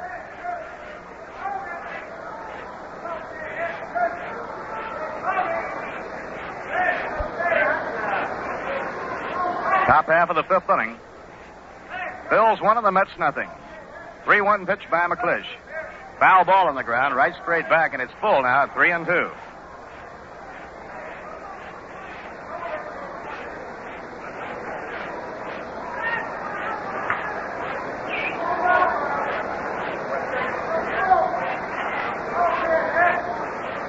Now Elio Chacon cocks the bat, waits on the full count pitch, and whammers it on the ground down to third. Handled by Don Demeter. The peg to first in time, and Elio is out. The throw started to take off on Demeter, and Torrey had to go up to grab it. Well, Cal McClish continues to force the hitters to beat that ball into the dirt.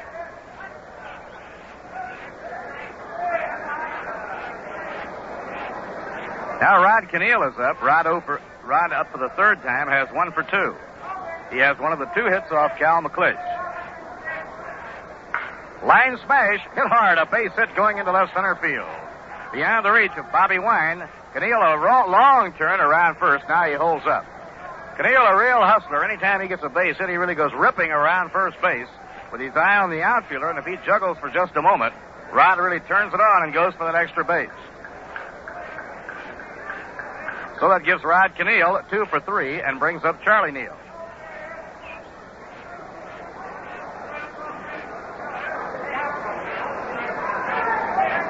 Charlie 0 for 1 has been thrown out and drawn a walk. There goes Conneal, hit and run, slow grounder, past the reach of the pitcher, fielded by Wine. The throw to first, out at first, a great play by Bobby Wine. Oh, what a play by Bobby Wine, the shortstop. A slow grounder. Cal McClish tried to get it coming off the mound. He couldn't reach it. It didn't look like Wine had a chance to get Charlie Neal. But on a tremendous fielding play, coming in at full speed, he was up with it and through all in the same motion. A throw that had plenty on it going to Frank Torrey in time for the out. No runs, 1 hit, no errors, 1 left on, and Bobby Wine can make the play. So we've come halfway.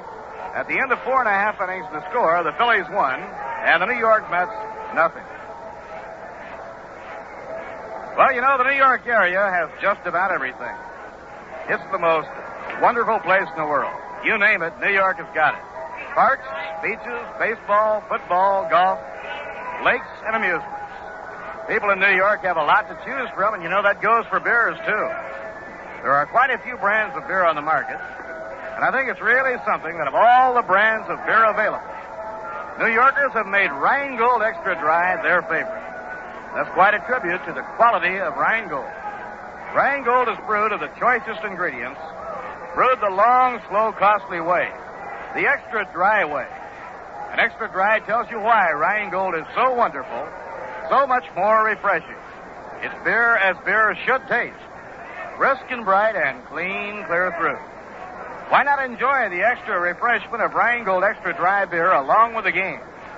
Join the millions who say, my beer is Rheingold, the dry beer.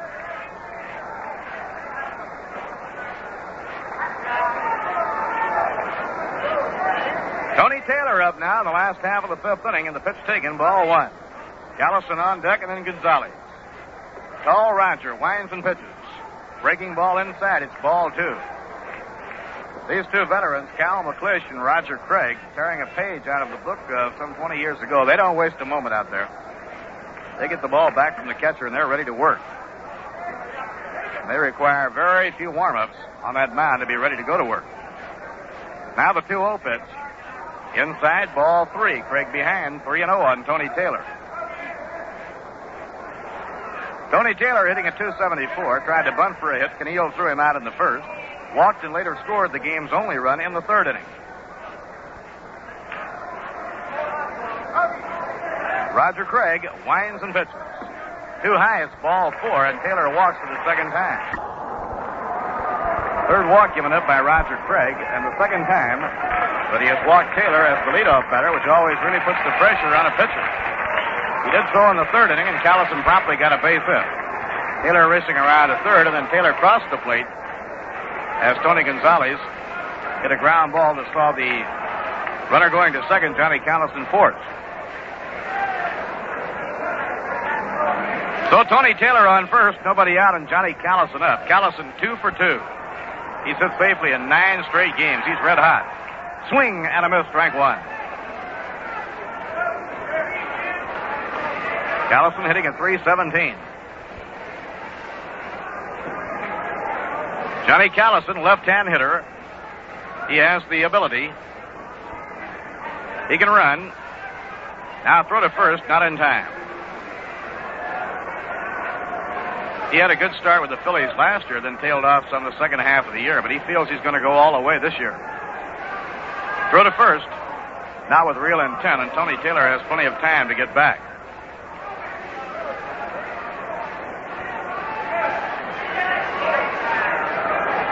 Throw to first. He's out. He picked him off. Roger Craig picked off Tony Taylor, and there was no doubt about it. Roger Craig, a real expert when it comes to picking runners off.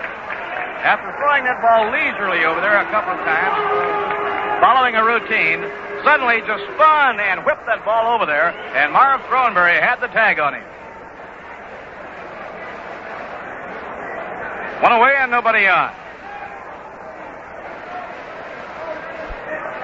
Now Callison leans in and lets it go off the outside corner. 1 ball and 1 strike. You won't find anyone anywhere any better as far as right-hand pitchers are concerned at picking men off.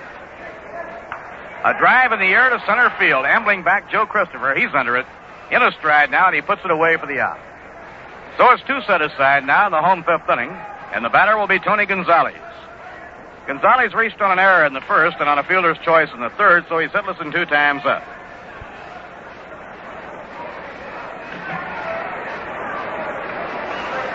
Phillies lead 1-0. We're in the last half of the fifth inning.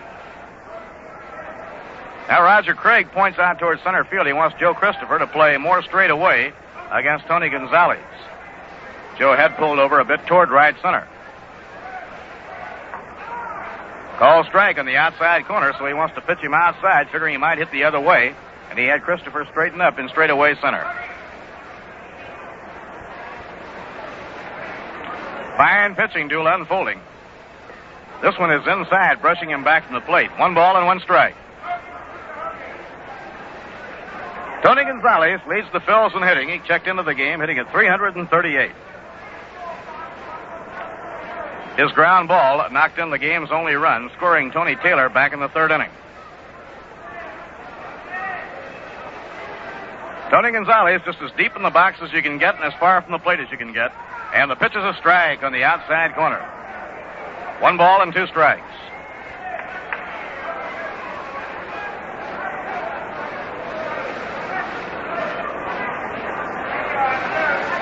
The 8th game of the year between the Mets and the Phillies. Phillies have the edge 4 games to 3.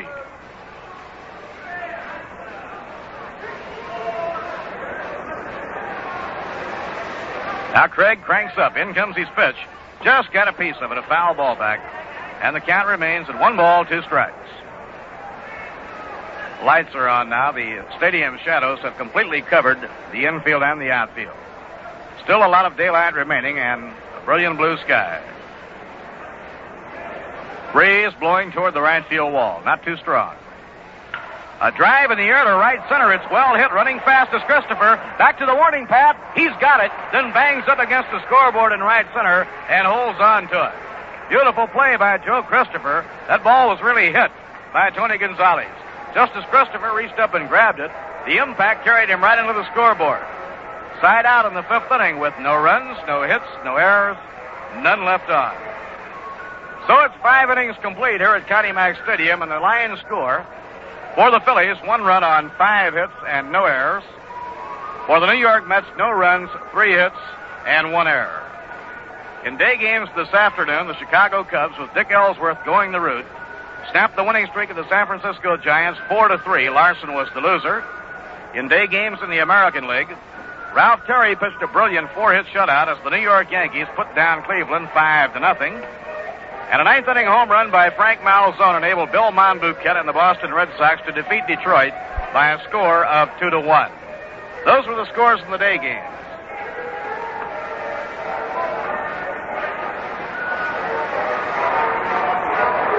Right now, a word from Cool Cigarettes. Your cigarette's not tasting cool enough unless you're smoking cool. You're not smoking cool enough till you come up to cool. Cool's menthol magic brightens taste, refreshing all day through. Feel extra coolness in your throat as cool comes through for you. Your cigarette's not tasting cool enough unless you're smoking cool. You're not smoking cool, cool, cool enough till you come up to cool. Remember now, if you've been striking out with hot cigarettes, switch to the menthol magic of cool. Right now, we're going along to the 6th inning and switching to Lindsey Nelson. Frank Thomas standing in there and fouls the first pitch off for strike 1.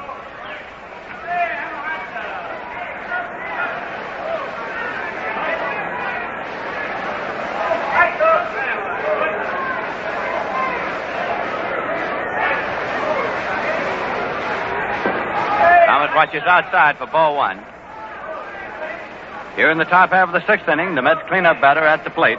Thomas has been up twice. He grounded out and struck out, facing Cal McLeish, who has a record of 4 victories and 1 loss thus far this season. There is a swing and a miss. 1-2 now to Frank Thomas.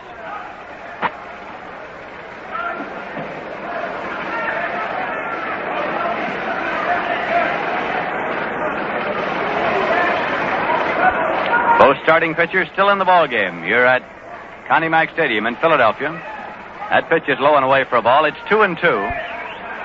The Phillies are leading here by a score of 1-0 over the New York Mets.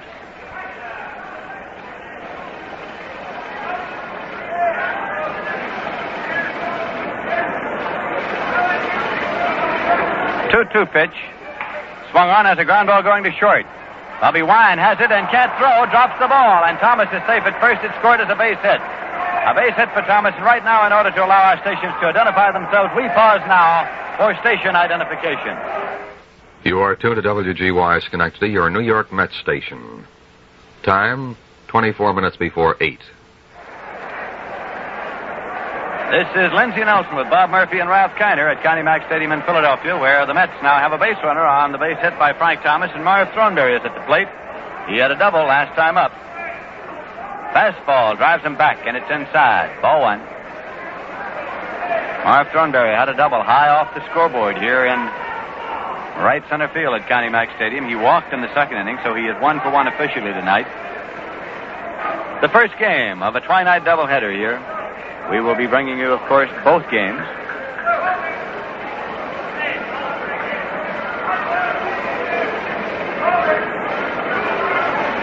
Thornberry, left-hand batter. Man who established a reputation for power during his minor league career at Denver and then on in the majors with the New York Yankees. Here is the pitch. Swung on. There's a ground ball going to second base. Taken by Taylor. Over to Wine. He's out at second to throw to first. In time, a double play.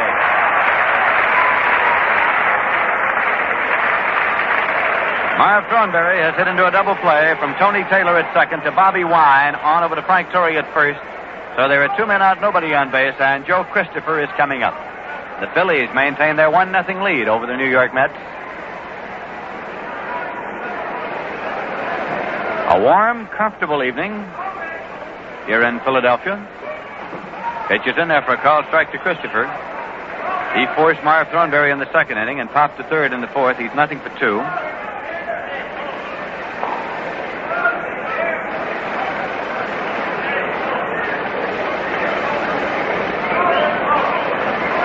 Cal McLeish works for the windup.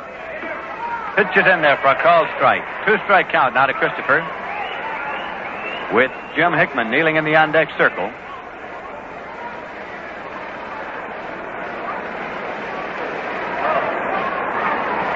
The Mets now have 4 hits off McLeish, a total of 4.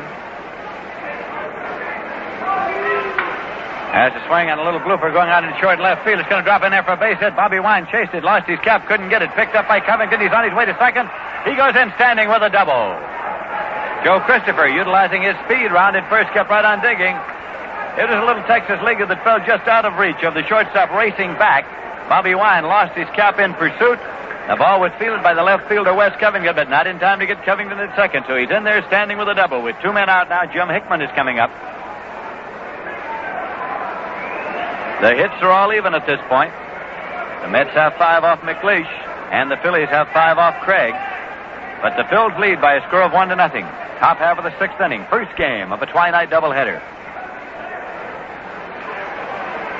McLeish is into the stretch, and here's the pitch. It's low for ball 1 to rookie Jim Hickman. Struck out in the second inning, walked in the fourth. 0-for-1 officially for the night's work thus far.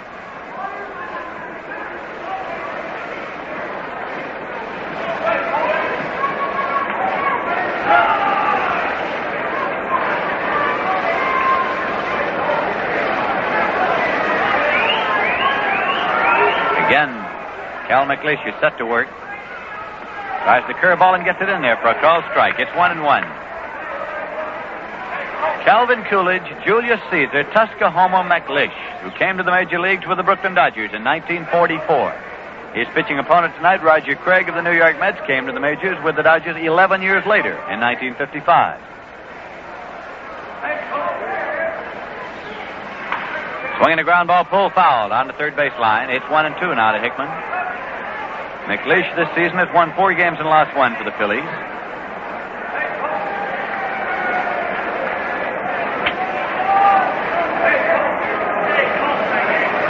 Joe Christopher leading off the bag at second base with 2 men out. McLeish looking in to get a sign from his battery mate Clay Dalrymple. Has it now, goes into the stretch. Pitch is on the way. Swung on and fouled off. The count holds at 1-2 to Jim Hickman.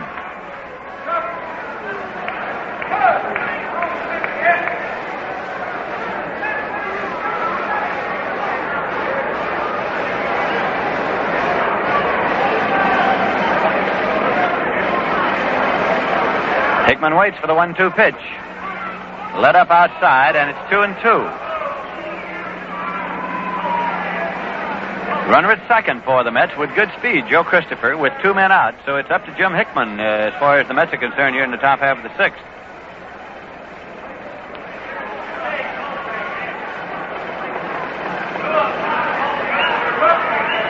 Frank Thomas opened the inning by scratching a hit, but was erased on a double play. 2-2 pitch. Low and away, ball 3. It's out full now to Jim Hickman, with catcher Sammy Taylor in the on-deck circle.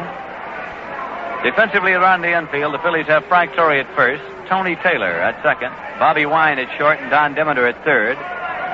Wes Covington in left, Tony Gonzalez in center, Johnny Callison in right.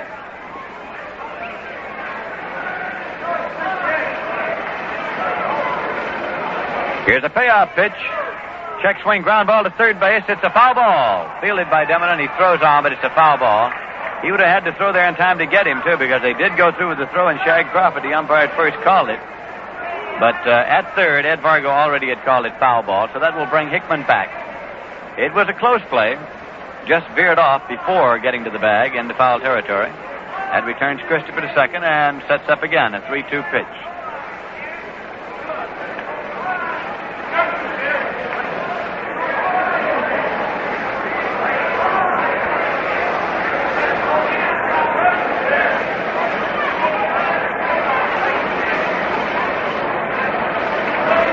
Hickman is back in the batter's box, swinging the bat. As McLeish looks in to get his sign, Christopher takes the lead at second base. McLeish now is into the stretch position. Here's a 3-2 pitch. He's called out on strike. He sidearmed him and struck him out. That is strikeout number 4 for McLeish, and the Mets are out in the top half of the 6th inning with no runs on 2 hits, no errors, and 1 man left. And at the end of 5 1/2 innings of play in Philadelphia, the score is the Philadelphia Phillies 1 and the New York Mets nothing. Well, say, fans, the makers of Cool cigarettes want you to know how glad they are to be bringing you these games this season. They hope you're enjoying this game particularly. And, of course, they hope you're enjoying that cigarette you may be smoking. If you're not, if the brand you smoke has begun to taste hot and dry, well then, it's time you made a change. A real change. It's time you came up to Cool. A lot of smokers have found out this fact. Your cigarette's not tasting cool enough till you come up to Cool. Know why? It's because Cool's menthol magic actually brightens taste. It's refreshing all day through. You'll feel extra coolness in your throat all day long. Extra coolness no other cigarette can give you. Take it from me, I know.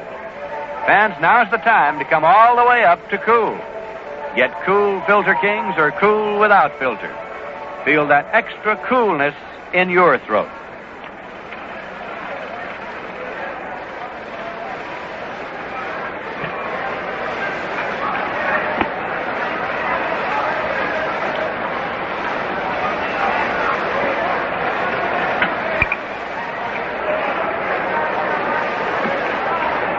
We're going now to the bottom half of the 6th inning, and the Philadelphia Phillies will send up Wes Covington, Clay Dalrymple, and Don Demeter to face Roger Craig.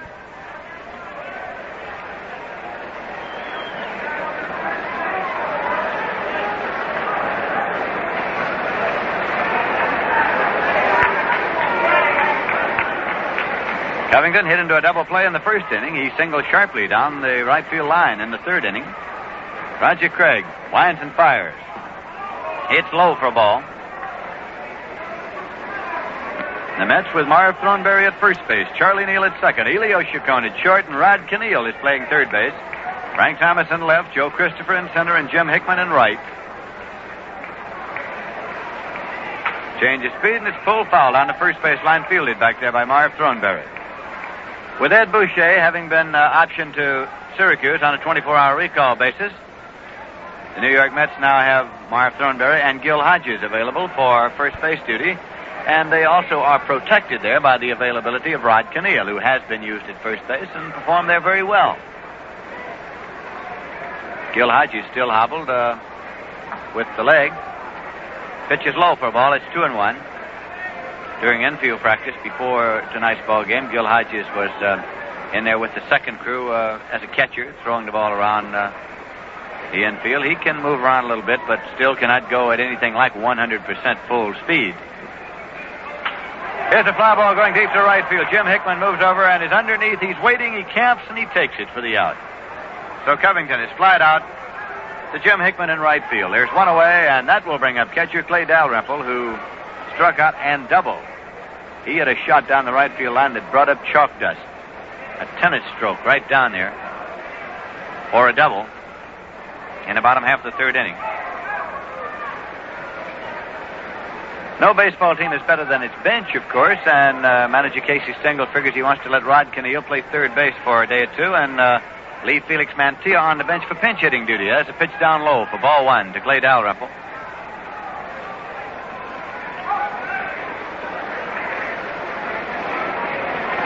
Nobody on base and one man out.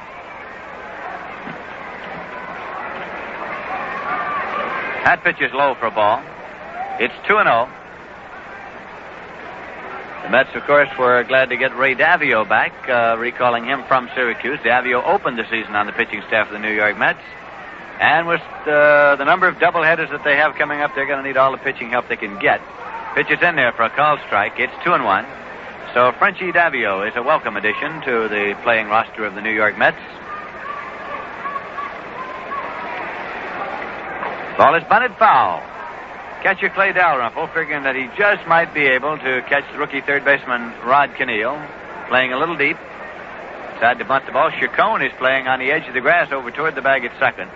They play Clay Dalrymple strictly to pull.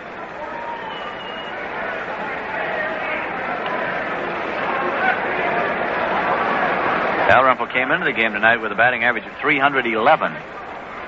His hitting has improved immensely since about mid-season last year. About mid-season, he was hitting something like 220, but he came on with a rush. He started out this season with a blazing bat.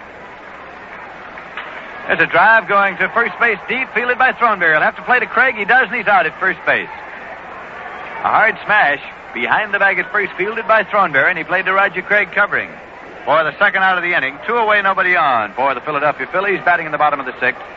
And that will bring up Don Demeter. He flied to right and he grounded out third to first.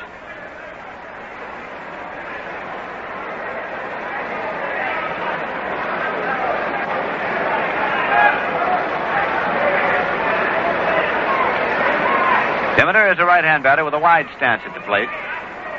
Started his major league career with the Dodgers as an outfielder. As a pitch swung on and fouled off down the third base line, it's strike one to Demeter. The Philadelphia Phillies are leading the Mets by a score of 1-0 here at Connie Mack Stadium. Roger Craig going against Cal McLeish. Both starters still in the ball game. Phillies got their run in the bottom half of the third inning.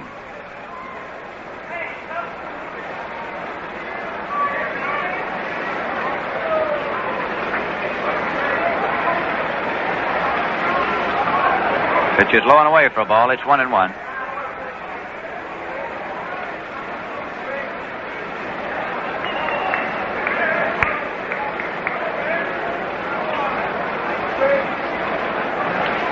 Bill scored in the third on a walk, a single that sent Tony Taylor to third, and then a force play that scored the run. Tony Gonzalez getting the RBI. There's a blast on the left field line. It's falling in for a base hit. Picked up out there by Thomas. Relays it in. Turning and holding it first is Don Demeter with a single to left. That is hit number 6 for the Phils. Gives them a runner at first with 2 men out, and left-hand batter and first baseman Frank Torres coming up. He walked and he grounded out. 0-1 tonight. In the National League, the San Francisco Giants started the day, of course, with a 2-game lead over the second-place Los Angeles Dodgers. Pitch is in there for a called strike. But this afternoon, the Chicago Cubs defeated the league-leading San Francisco Giants 4-3. Tonight, the Dodgers are in Pittsburgh, and they have to complete a game that was caught by the curfew last night in the 8th inning before playing the regularly scheduled game. Craig's throw over to first is not in time.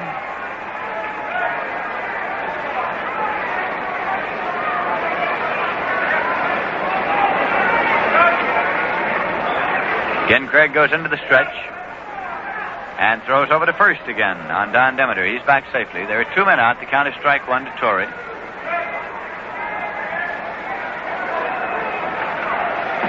Pitch is low for a ball. 1-1. Last night in Pittsburgh, the Dodgers won the first game of a doubleheader 3-2 over the Pirates, and were leading in the second game 7-3 after 8 innings when the curfew caught it.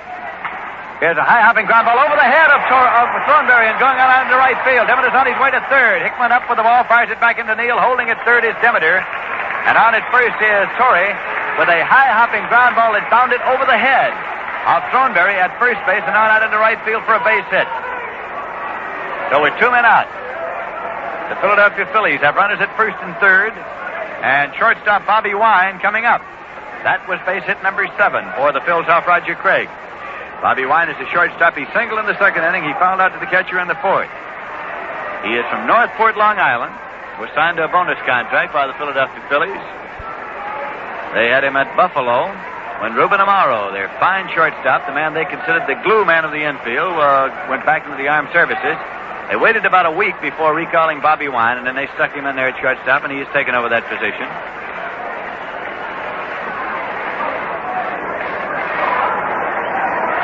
Wine, during his minor league career, was seriously injured when struck by a pitch ball on one occasion, and like Don Zimmer and other ball players, he has had to battle his way back.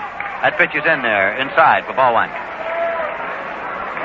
He says that he has been troubled a little bit himself by bailing out at the plate on close pitches. At Buffalo, occasionally he was used as a switch hitter. With the Phillies, he's been batting entirely as a right-hand batter.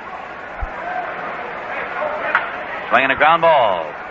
Fielded on Epifanus Lowry, coaching at third. Manager Gene Mack is not running the club from the lines these days. He is running it from the dugout. He opened the season running the club from the coaching box at third, but tonight he has Al Vinson at first and Penis Lowry at third. Umpire Doug Harvey behind the plate puts a new ball into play. Shag Crawford is at first and Ed Vargo is at third tonight, working with 3 umpires because Al Barlick, who is actually the senior umpire in this particular crew, is out with an eye infection.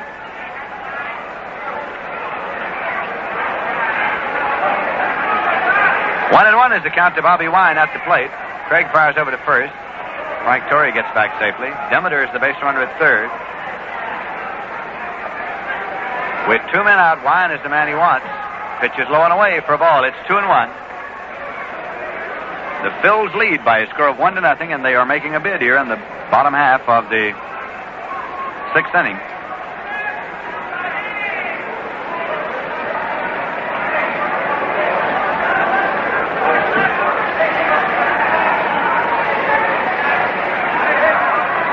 Throw over to first is not in time as Frank Torrey gets back safely.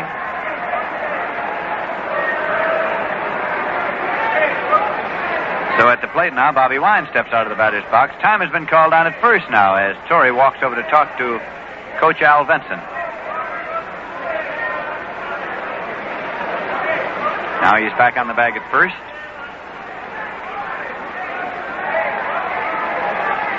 Craig throws over, not in time. He's back safely.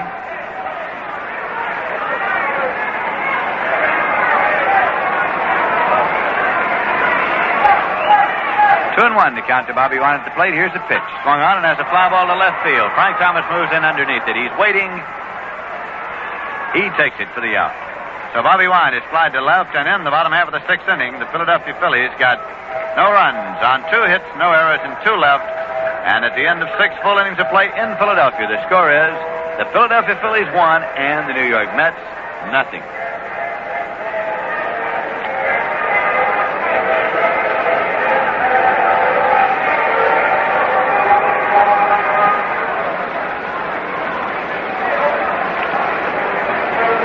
In the American League this afternoon, the New York Yankees shut out the Cleveland Indians by a score of 5-0 to move into undisputed possession of first place in the American League. The Boston Red Sox defeated the Detroit Tigers by a score of 2-1.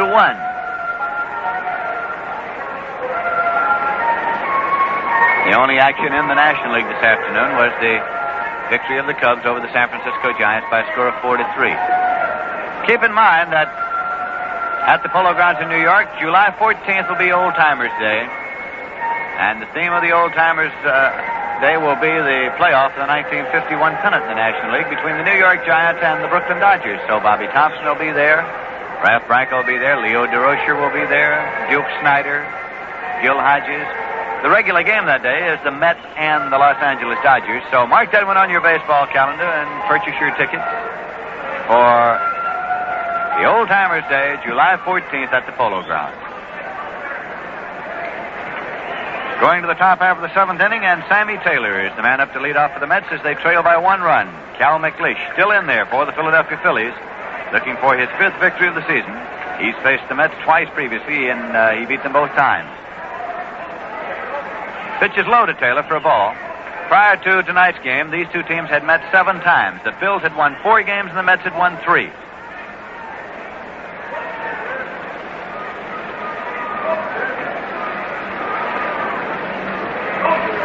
Checked it and took it low for ball 2. 2-0 to Sammy Taylor.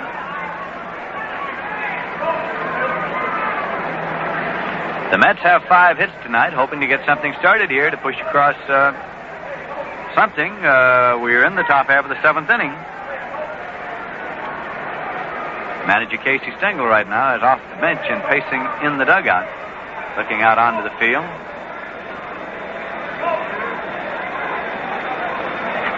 Mack now into the windup for a 2-0 pitch to Taylor. It is taken outside for ball 3. It's 3-0.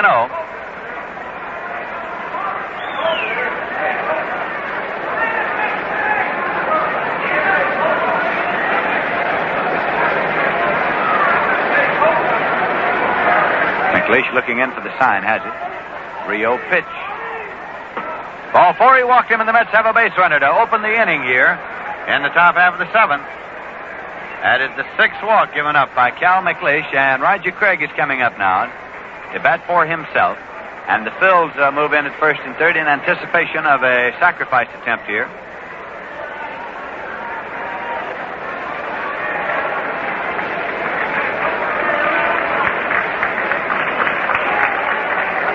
And we have someone coming out of the bullpen. It's Bob Miller running out of the bullpen, and he's going to come right across the diamond to run to Sam Taylor. This represents potential tying run, so Bob Miller is being brought out of the bullpen to run for Sammy Taylor at first base. Miller cuts right across the infield by shortstop and comes right on over to first. Now a strategy conference at the mound, and Gene Mack, the manager, has come out, has called his entire infield in with the exception of shortstop Bobby Wine. Demeter is there, and Torrey is there, and Taylor is there. McLeish is there. He's supposed to be there. He's the pitcher. And Clay Dalrymple, the catcher, is there. Gene Mack now turns and walks back toward the dugout. He anticipates a sacrifice attempt. Sally Hemus, the coach at third for the New York Mets, is taking advantage of this opportunity to call Roger Craig down and talk to him. And here's the announcement of Miller running for Taylor.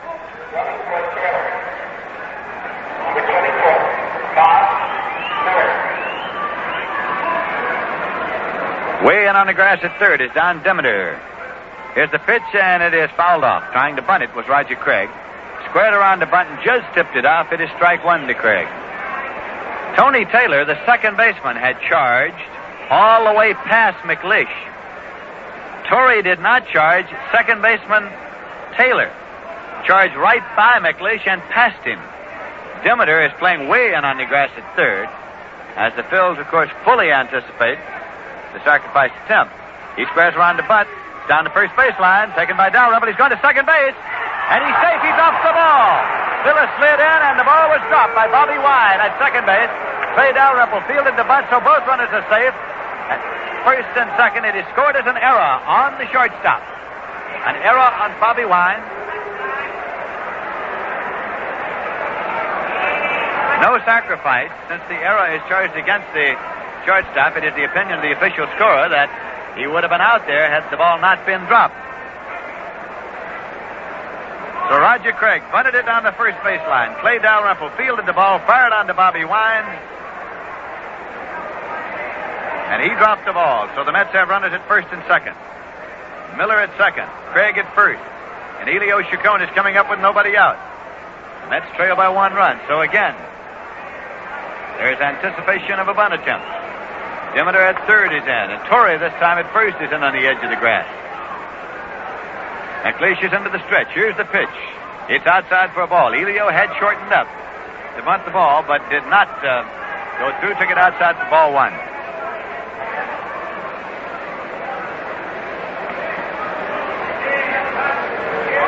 And now there is action in the bullpen of the Philadelphia Phillies. Jack Balshin is throwing in the bullpen. A right-hander, Jack Balshin. McLeish is into the stretch position now. Here's the pitch. Elio fires it out into right field for a base hit. Miller is holding at third as Callison comes up with the ball in right field. Has not thrown yet. And the bases are loaded. Elio bluffed the butt and then sort of punched the ball out into right field for a base hit to load him up with nobody out. And Callison came in and took the ball in short right and was sort of bluffing Miller to come on home. Miller turned at third and held. So now the Mets have loaded him up with Bob Miller, the base runner, at third. Roger Craig, the base runner, at second. And Roger Craig has called time now. Craig has called time and comes over to check with Salehimas, the coach at third base. Base runner at first, of course, is Elio Chacon, getting a base hit to right there, bluffing the butt and punching the ball, sort of firing it out there into right field. That was base hit number 6 for the New York Mets. So now Craig has the information he needs, goes back to the bag at second. Coming up, Rod Keneal. He's 2 for 3 tonight. The rookie third baseman. He's the rookie anything. He's used all around. The handyman of the New York Mets, Rod Keneal. So trailing by 1 run. Here in the top half of the 7th, the New York Mets have loaded them up. Jack Balshin continues to throw in the bullpen for the Philadelphia Phillies. Starting pitcher, Cal McLeish, looking in to get a sign from Clay Dalrymple. He goes into the windup, and here's the pitch. Swung on, and there's a fly ball going into short left. Shortstop Bobby Wine is out there calling. Infield fly is called. Infield fly is called as Wine makes the catch. With the bases loaded and nobody out, infield fly is called. Right now, in order to allow our stations to identify themselves, we pause now for station identification. This is WGY Schenectady, where you can hear all the games of the New York Mets. For baseball, for the best in music, for comprehensive, reliable news reporting, stay tuned to WGY. This is Lindsey Nelson with Ralph Kiner and Bob Murphy at Connie Mack Stadium in Philadelphia, where Charlie Neal is coming up now with 1 man out. The base is still loaded for the New York Mets. The Mets trying to push across at least 1 run here in the top half of the 7th inning as the Phillies lead him by a score of 1-0. The Phils got their run in the bottom half of the 3rd inning. So it's the number 3 man in the batting order, Charlie Neal. He's grounded out twice and walked tonight. He's nothing for 2. Cal McLeish looks in to get a sign from Clay Dalrymple. He has it now. He's into the windup. Runners taking their lead. Here's the pitch on the way to the plate. Swung on and fouled off into the stands and out of play. It's strike 1 to Charlie Neal.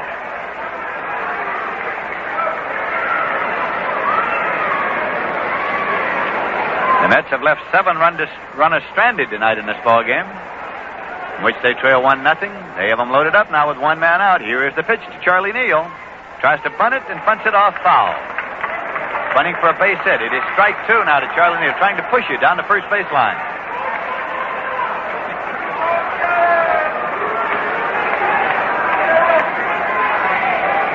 So Neal is standing outside the batter's box right now. He has a 2-strike count. Frank Thomas swinging the bats in the on-deck circle for the New York Mets. Casey Stengel pacing in the dugout. Cal McLeish again looks for the sign. He has it. Runners leading at every base. Here's the pitch. Swinging a foul ball back onto the screen and out of play. The count holds it strike 2 to Charlie Neal. Bob Miller running for Sammy Taylor is the base runner at 3rd. Pitcher Roger Craig is the base runner at 2nd. Leadoff man Elio Chacon is the base runner at 1st. 1 man out for the Mets. First game of a twilight doubleheader at Connie Mack Stadium in Philadelphia. Again, McLeish is into the windup. The pitch to Charlie Neal. He struck him out. Throw to first. He's back safely. 2 men away. The base is still loaded. That was strikeout number 5 for Cal McLeish, and a big, big one for him. Now 2 men out, and it'll be up to Frank Thomas as far as the Mets are concerned with the bases loaded.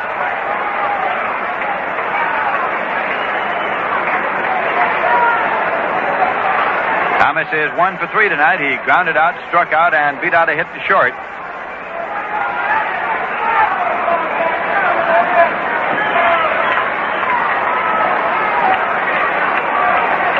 Phillies pull the defense around to play him as a pull hitter. Not nearly as much as many clubs do, but they pull it around. Dimmitt playing near the line at 3rd. Here's the pitch to Thomas. It's taken low for ball 1.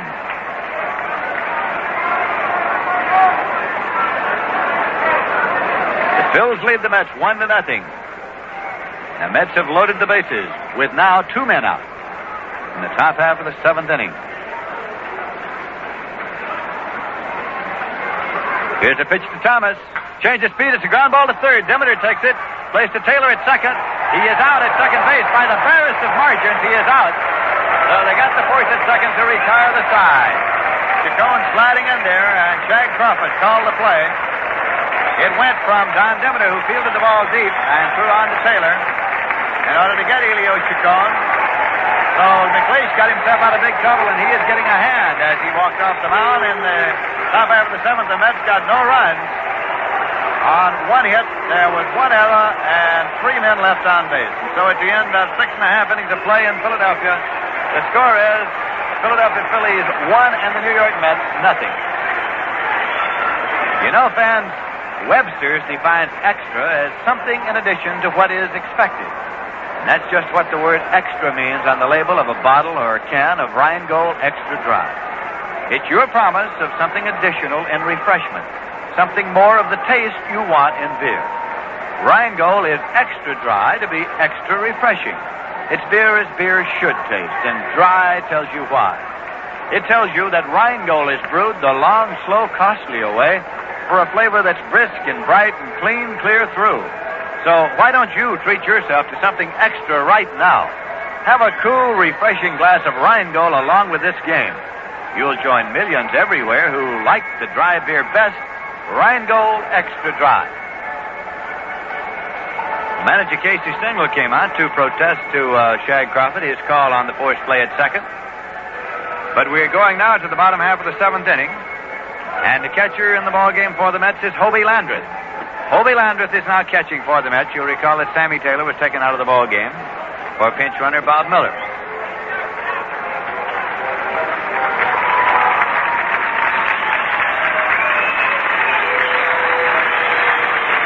And Cal McLeish is the first man up, and he's getting a hand here at Connie Mack Stadium.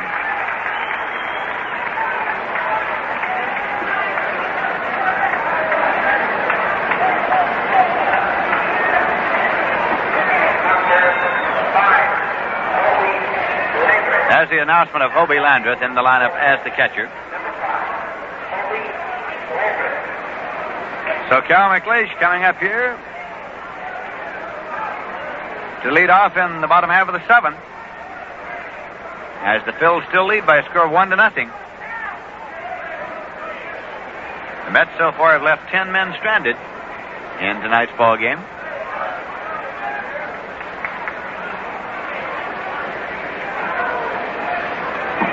That pitch is low and away for a ball.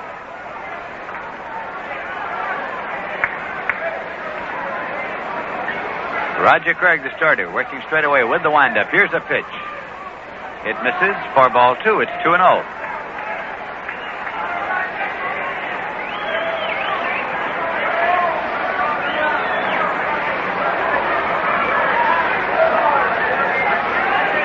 Like the New York Mets, the Phillies leave town at the completion of tonight's doubleheader. That pitch is inside. It's ball 3, so Craig has gone out 3-0 on opposing pitcher Cal McLeish. McLeish popped to first and popped to short. Tonight's ball game, he has one base hit this season.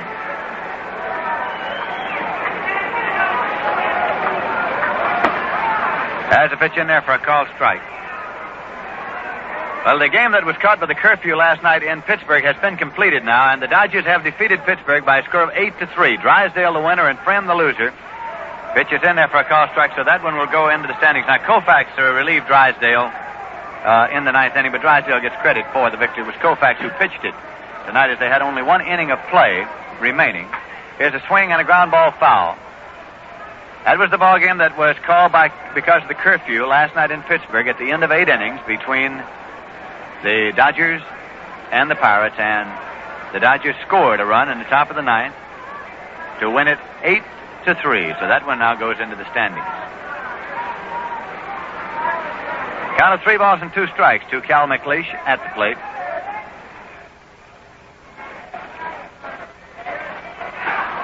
He walked him, ball 4, pitched him tight. That's the 4th walk given up by Roger Craig. McLeish waiting for the jacket before he goes down to first. Hands the bad boy his helmet. Fair exchange. And McLeish takes a casual stroll down toward first. It will be leadoff man Tony Taylor coming up for the Philadelphia Phillies with nobody out. Roger Craig walks a few steps over and calls Rod Conneal in. There is anticipation of a bunt attempt here, of course. The Phillies have a one-run lead. They'd like to add an insurance run, if possible, here in the bottom half of the seventh inning.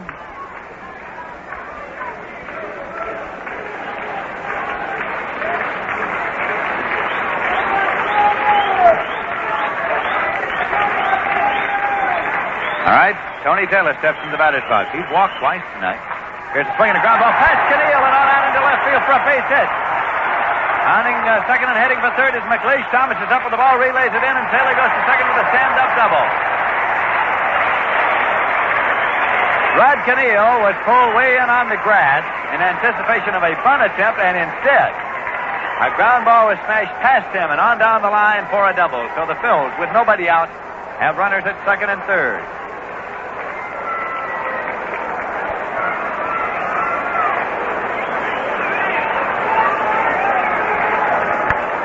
Coming up will be John Callison, who tonight is single, double, and flied to center.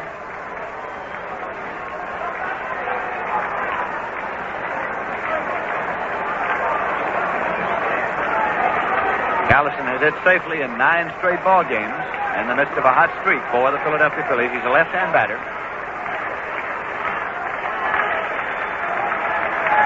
So Roger Craig is in trouble here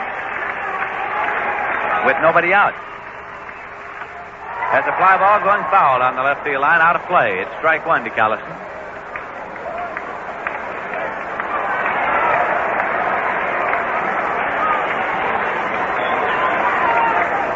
Obie Landreth, with the new ball, is massaging it as he walks out to say a word to Roger Craig.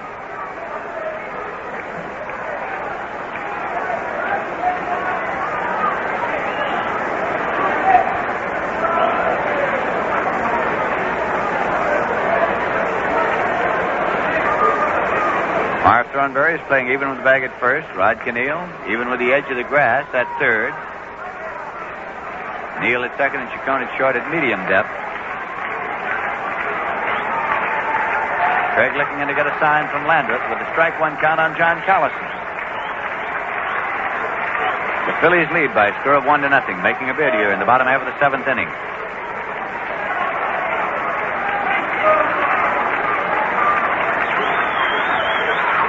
That pitch is low for ball. It's 1-1.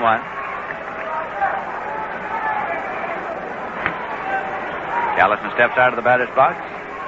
Now comes back in.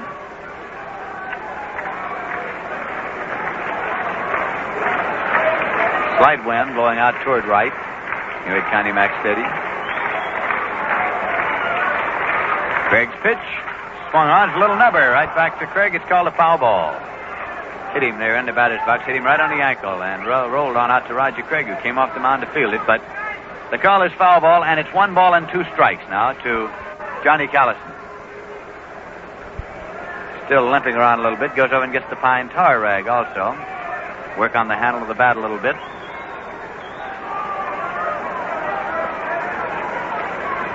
Obie Landreth still out there talking to Roger Craig. Cal McLeish, the pitcher, is the base runner at third, and Tony Taylor, with plenty of speed, is the base runner at second.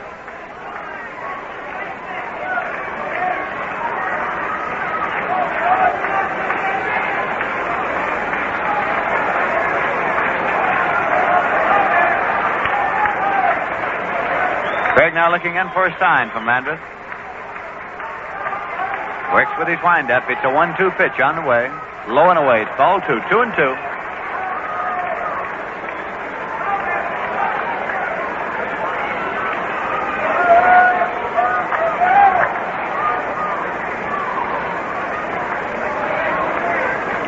Nobody out for the Phils.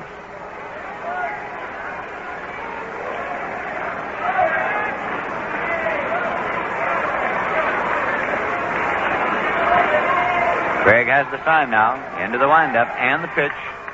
Swung on and foul down to Al Vinson. The coach at first base, he knocks it down, picks it up, tosses it back out of play. So the count holds at 2-2 to Johnny Callison, to be followed by Tony Gonzalez and Wes Covington.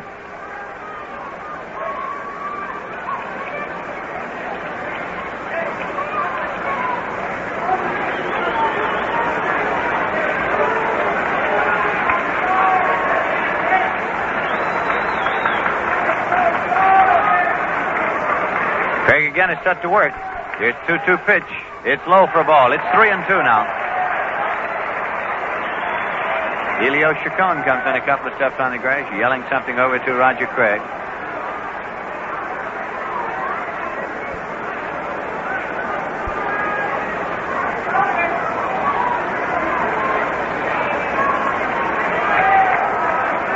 So Craig is faced with the proposition of a payoff pitch here to Johnny Calliston.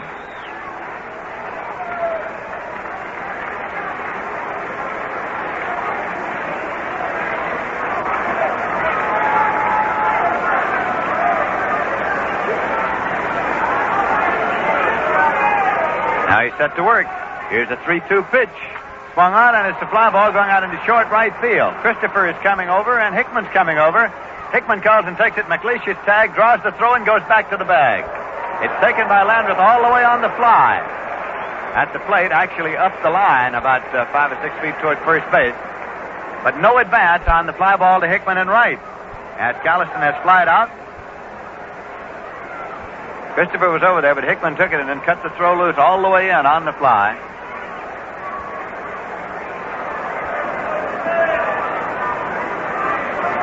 Again, Hobie Landreth confers with pitcher Roger Craig. Landreth comes back behind the plate, and now Craig calls him back out there to check with him again. The batter is Tony Gonzalez.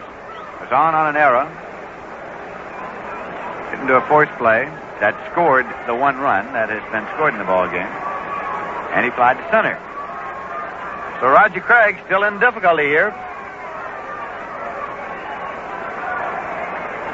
And still the New York Mets defense is the same. Thornberry and Keneal, even with the bag. Neal and Chacon, medium depth. This one's a foul ball coming back out of play. It's strike one.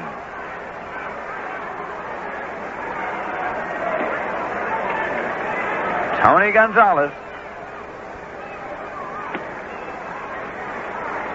Batting number 3 in the batting order for manager Gene Mock's Philadelphia Phillies.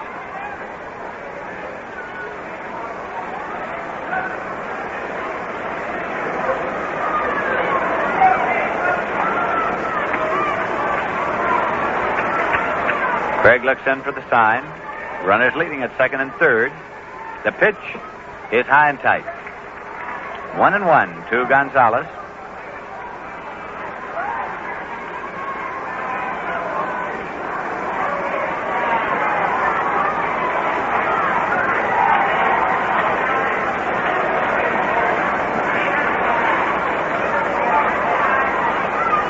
Craig taking his time working here, trying to get out of trouble.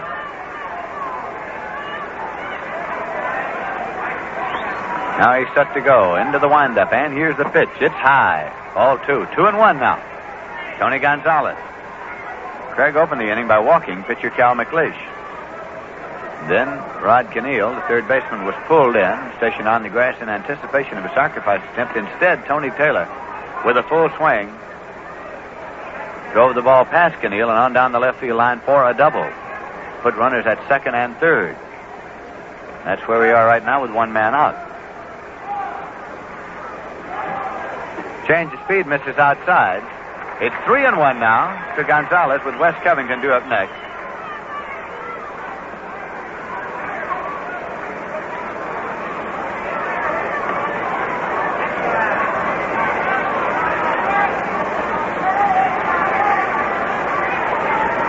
Craig again taking his time getting a sign. This will be a 3-1 pitch to Tony Gonzalez.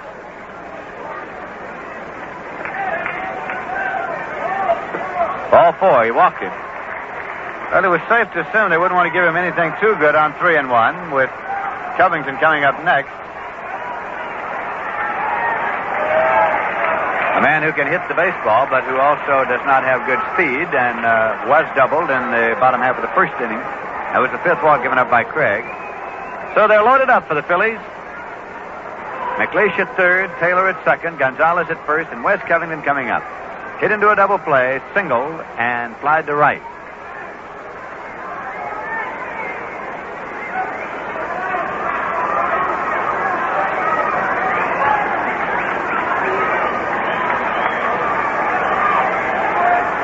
Covington a menacing left-hand batter. Waits for the pitch. It's taken low for a ball. Ken McKenzie is throwing in the bullpen for the New York Mets. Left-hander Ken McKenzie is throwing in the bullpen.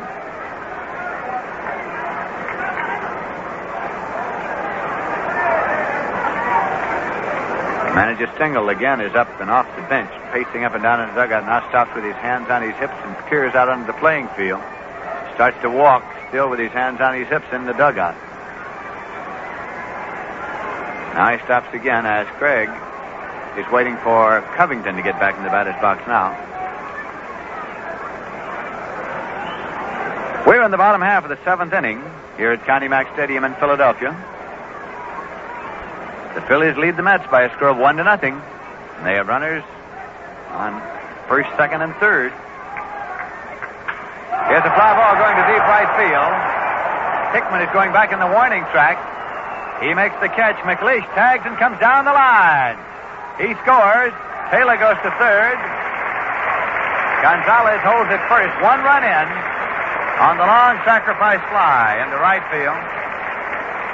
So scored as a sacrifice fly and a run batted in for Wes Covington as Cal McLeish tagged and came on to score. The throw in by Hickman was cut off. As Taylor had tagged at second and moved on to third, there was no advance by Gonzalez from first. There runners at first and third, 2 men out. Catcher Clay Dalrymple, a left-hand batter coming up. Conference at the mound. Catcher Hobie Landreth, first baseman Marv Thornberry, pitcher Roger Craig.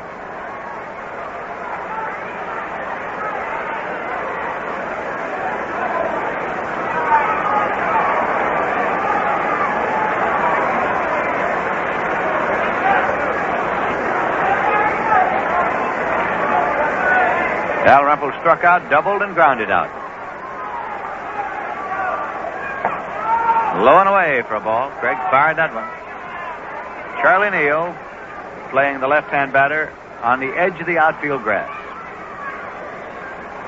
Shortstop Elio Chacon playing deep and shaded way over towards second base. Craig working, of course, from a stretch position. Pitch is low for ball 2 to Clay Dalrymple. Phillies have 1 run in here this inning. They lead by a score of 2-0.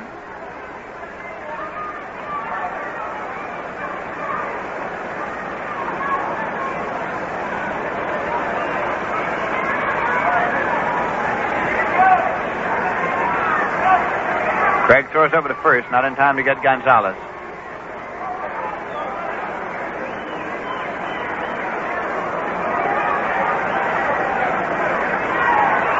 Pitch to the plate, swung on as a fly ball to left field. Frank Thomas drifts back.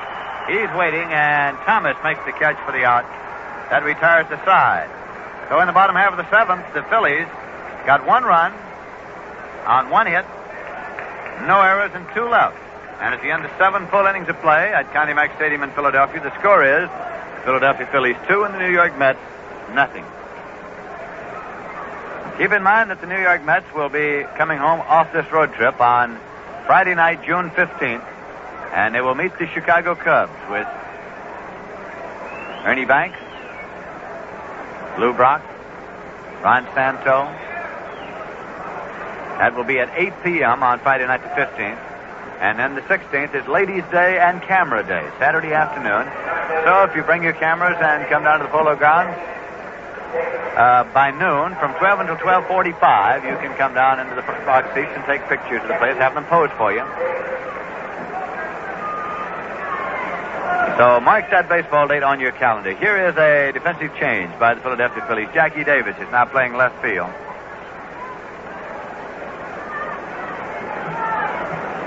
Jackie Davis is playing left field for the Phillies. A defensive move. As Marv Thornberry will be coming up to lead off for the New York Mets in the top half of the 8th. Thornberry had a double high off the scoreboard in the top half of the 4th inning. Otherwise, he hit into a double play and walked. He is 1 for 2 tonight. He steps into the batter's box, and pitcher Cal McLeish, the starter, still in there. Now with a 2-run lead to sustain him.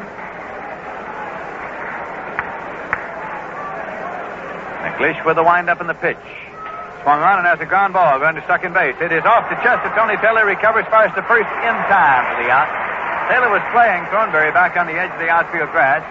Squared the ball. It was off his chest, but he had it right in front of him, so he could pick it up and make the play on to first base in time. One away, and Christopher's coming up now in the top half of the eighth inning for the New York Mets. Joe Christopher had a double in the top half of the sixth inning, using his speed to good advantage. He's a right-hand batter. In the top of the seventh, the Mets loaded him up with nobody out, but could not manage to push across the run. Curveball misses outside. It's ball one to Joe Christopher.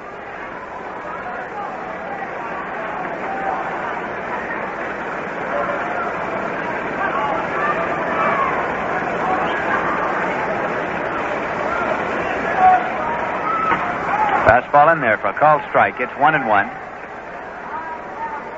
Jim Hickman is kneeling in the on-deck circle for the Mets. This is the first game of a twilight doubleheader here in Philadelphia.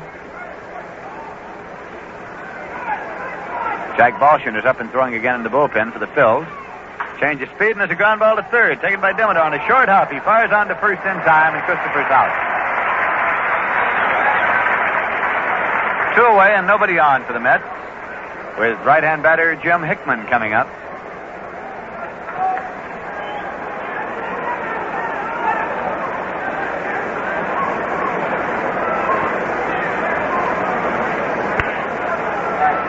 Hickman struck out, walked, and struck out. Nothing for 2 tonight. McLeish works for the windup and the pitch. Bunted, fouled on the first base line, out of play. It's strike one to Jim Hickman.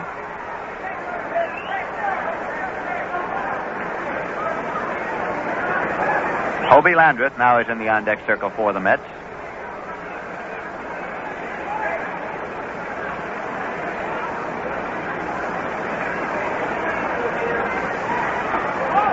Missed inside for ball. It's 1-1.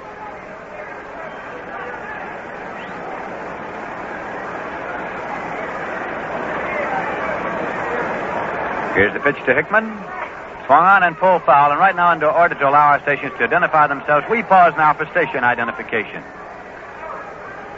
29 minutes past 8 o'clock. WABC, New York's first station for music.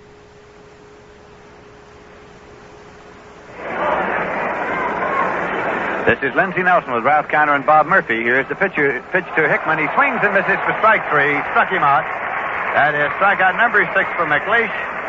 And in the top half of the eighth inning, the Mets are out with no runs on no hits, no errors, and nobody left. And at the end of 7.5 innings of play, the score is Philadelphia Phillies 2 and the New York Mets nothing. And now coming right up, jazz variations on a favorite tune.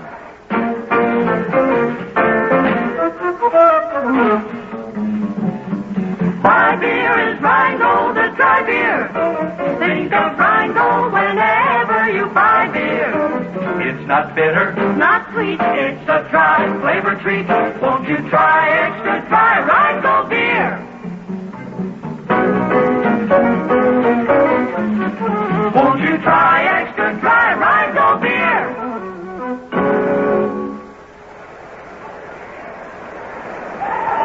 Like the song says, people everywhere sing out, my beer is Rheingold, the dry beer. And dry tells you why. Yes, sir. Dry tells you Rheingold has a brisk, bright, clean taste all its own. Discover the difference dry makes. Pour yourself a tall, refreshing glass of Rheingold Extra Dry. Enjoy it along with the game. And now as we go to the bottom half of the eighth inning, coming in here right now, Ralph Kiner.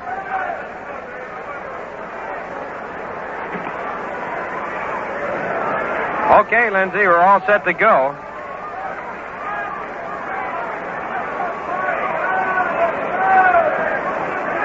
First man up is Don Demeter, and he swings and fouls the first pitch down towards Peanuts Lowry, the third base coach, for strike number 1. Roger Craig, working into the eighth inning so far, has given up 2 runs. He has allowed 8 base hits, struck out 1, and walked 5.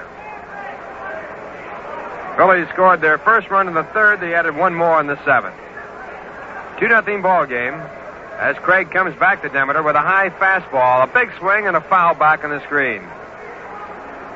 So This is WGY Schenectady. with 2 quick strikes.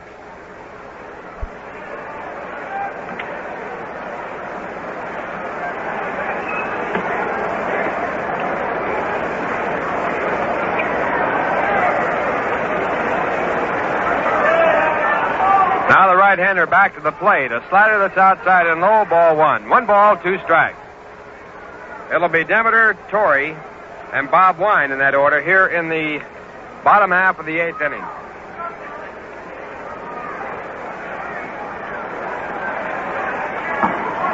There's the next pitch, and outside, ball 2. 2 balls and 2 strikes. Demeter 1 base hit and 3 times up.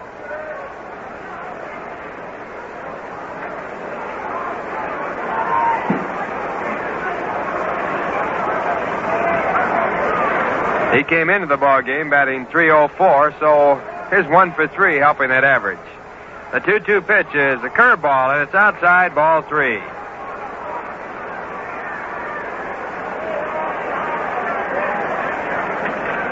So Roger Craig all the way down the line to Don Demeter. 3 balls and 2 strikes as he leads off here in the bottom of the 8th. The next pitch to Demeter, a big swing and a foul tip into the catcher's glove. Hobie Landreth hanging onto the ball for a strikeout. So the first man out, and that's strikeout number 2 by Roger Craig. And the batter now, Frank Torrey.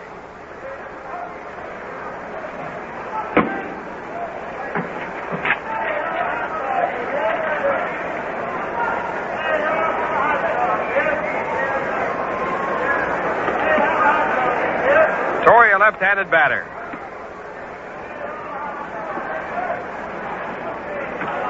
Craig into the windup, and the first pitch outside, a fastball, ball 1.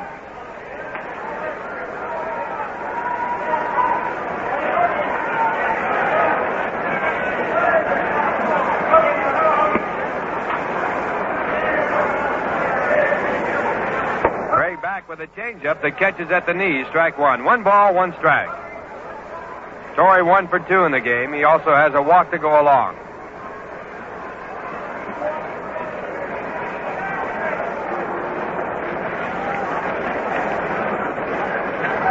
Now the right-hander back to the plate, and it's a swing and a foul out of play. 1 ball, 2 strikes. 2-0 game, Philadelphia. 1 out, bottom half of the 8th inning.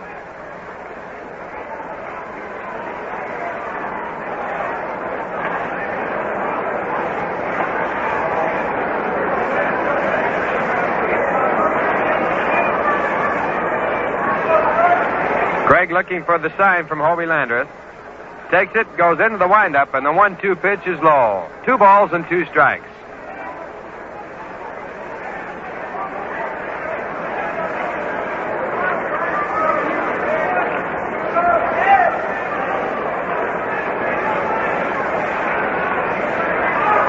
Now Craig back to the plate, and this time he just misses at the knees. And he goes down to 3 balls and 2 strikes. The on-deck batter, Bob Wine. So Roger Craig with 1 out. 3-2 on Frank Torrey. Phillies have 2 runs on 8 hits. The Mets have no runs on 6. And the 3-2 pitch to Torrey is outside for ball 4. Walk number 6 issued by Roger Craig. A runner now at first base and the batter Bob Wine. Wine singled his first time up. Then he was out on a pop-up to the catcher in foul territory, and out on a fly ball to left field. He's a right-handed batter.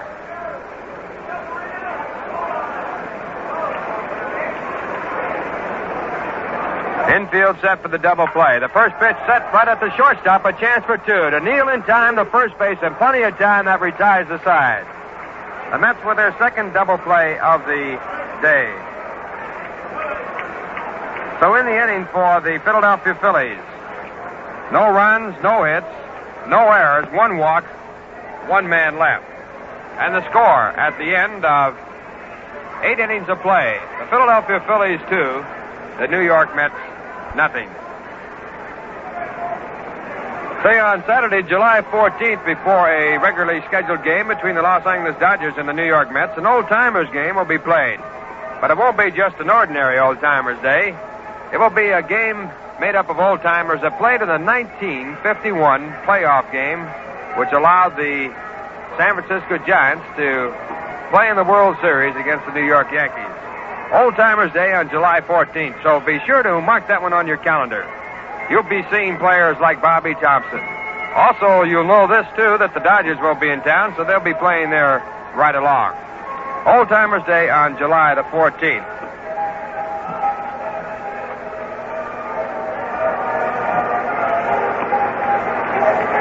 Well, right now we're getting set to go to the top half of the ninth inning, and the New York Mets down 2-0 to the Philadelphia Phillies. You know, the Mets are the only team in baseball that have not been shut out once this year. And right now they're batting in the top of the ninth, and they need a run to break that one. They need 3 to win, 2 to tie.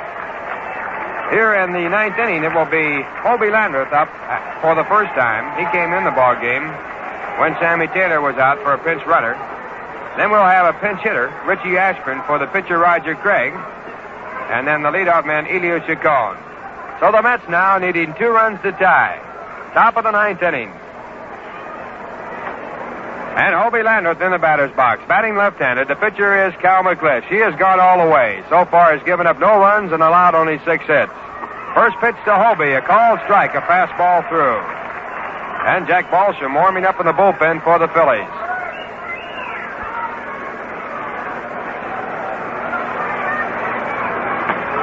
Next pitch is back to the plate outside, ball 1. 1 ball, 1 strike.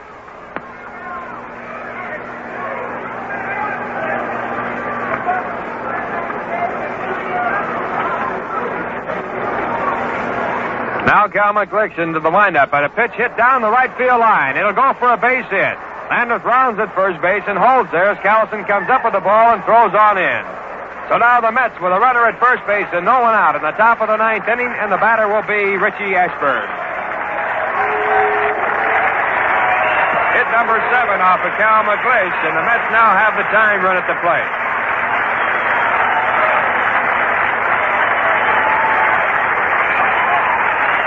Jay Hook goes in the run for Hobie Landreth at first base.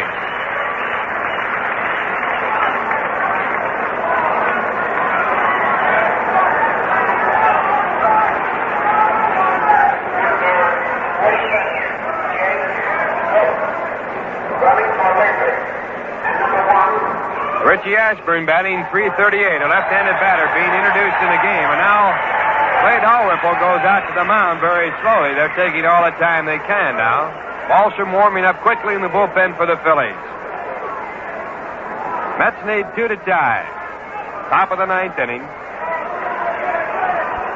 And Sally Hemus runs in from third base to convey the signs verbally to Richie Ashburn. Not much Richie has to do here but get on base. His run, the time run in the ball game.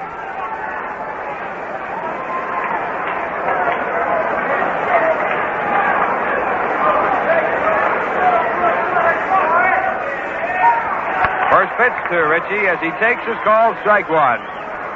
Richie trying to make Cal McClish work all the way, was taking right down. So McClish, 1 strike. As he pitches to Richie Ashburn here in the top of the ninth. Outfield shaded towards left field against Ashburn. Next pitch is popped up down the third base side, out in the left field. Coming in from left field, Jackie Davis, who came in place of Wes Covington, and he makes the catch.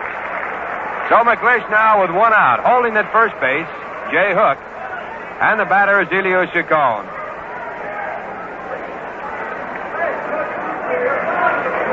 Elio has singled, he has grounded out to third, he has walked, and he has struck out. 1 for 3 in the ball game. His single coming in the 7th inning when the Mets had their best chance to score a run. They had the bases loaded and no one out and couldn't get a run across. Now Chacon, a right-handed batter, and the first pitch to him by Cal McClish is taken low, ball 1. 1 ball, no strikes.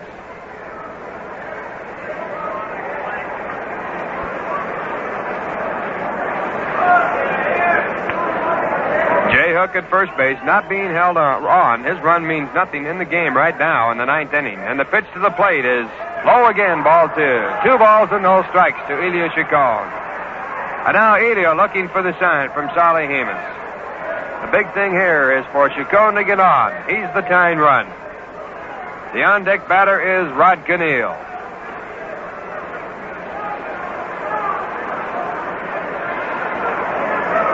Cal McClish into the stretch.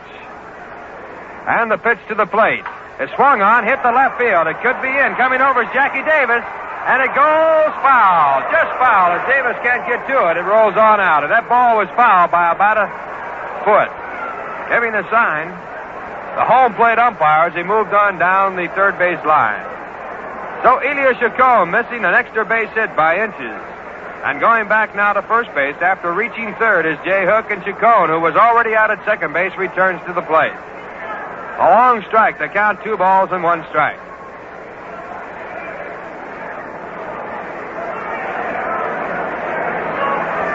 Davis, the left fielder, was put in the ball game for a defensive measure, replacing Wes Covington in left field. He's a fast man. He came a long way and just about got to the ball, but if the ball had been in fair territory, he could not have made the catch. He would have gone for at least a base hit or a 2-base hit.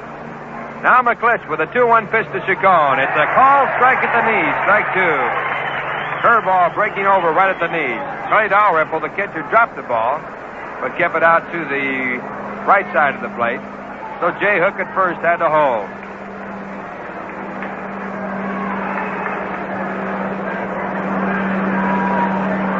McClish backs the plate with a 2-2 pitch, and it blows. So the count now, 3 balls and 2 strikes with 1 out. The Mets need 2 to tie in the top of the 9th inning. A runner at first base, and Chacon looking for the 3-2 sign. The on-deck batter, Rod Conneal.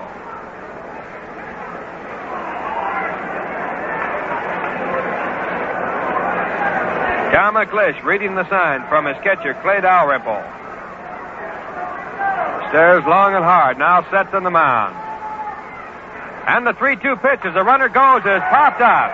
Jay Hook, who was already at second, will hustle back to first, coming in from right field, the right fielder making the catch. So Johnny Callison makes the catch for out number 2. And now with 2 men out, a runner at first base. The Mets have 1 chance to score a run. They need 2 to tie. They have not been shut out this year. And being called back, Rod Conneal, and here is Felix Mantilla. Now, Rod Conneal is taken out for a pinch hitter, and Felix Mantilla, right-handed batter, utility infielder, is put in. Well, this spot's certainly not an unusual spot. Mantilla came up to bat in the 13th inning against Harvey Haddix a few years back. Got on base, and it led to Haddix's perfect game being spoiled. Felix Mantilla, right-handed batter. In the first pitch, a curveball way outside, ball 1.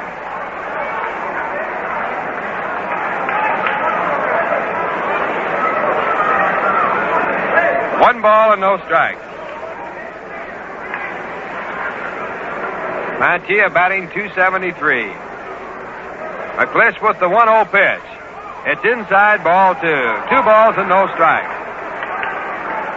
Still throwing in the bullpen for the Phillies, Jack Balsham. Mets on deck batter is Charlie Neal. Phillies 2, the Mets nothing. 2 outs in the top of the 9th inning. Now the 2-0 pitch. Swung on and fouled away. So the count now, 2 balls and 1 strike.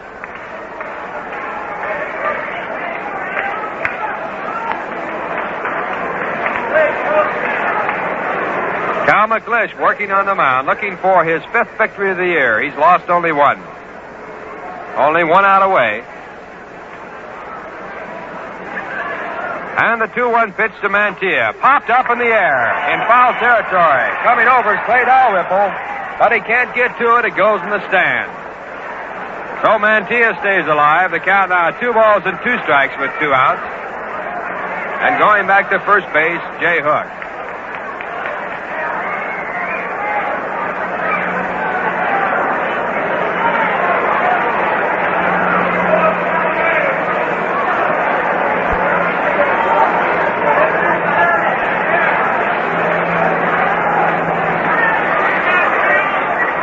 McClish with 2 balls and 2 strikes to count. And the pitch to Mantilla. Hit up in the air and down the third base line. Coming over the third baseman in foul territory. Now the shortstop there, and he makes the catch and that ends the game. So for the first time this year, the New York Mets are shut out. The Phillies win it 2-0. I'll be back with a recap of the ball game in a minute. You know, some cigarettes make a hit the first time they come to bat. But through the day, they seem to get hotter and drier as you smoke them. If you've been striking out with hot cigarettes or those weak menthols, it's time you made a change. It's time you came up, all the way up to cool. Your cigarette's not tasting cool enough unless you're smoking cool. You're not smoking cool enough till you come up to cool. Cool's menthol magic brightens taste, refreshing all day through. Feel extra coolness in your throat as cool comes through for you. Your cigarette's not tasting cool enough unless you're smoking cool. You're not smoking cool enough till you come up to cool.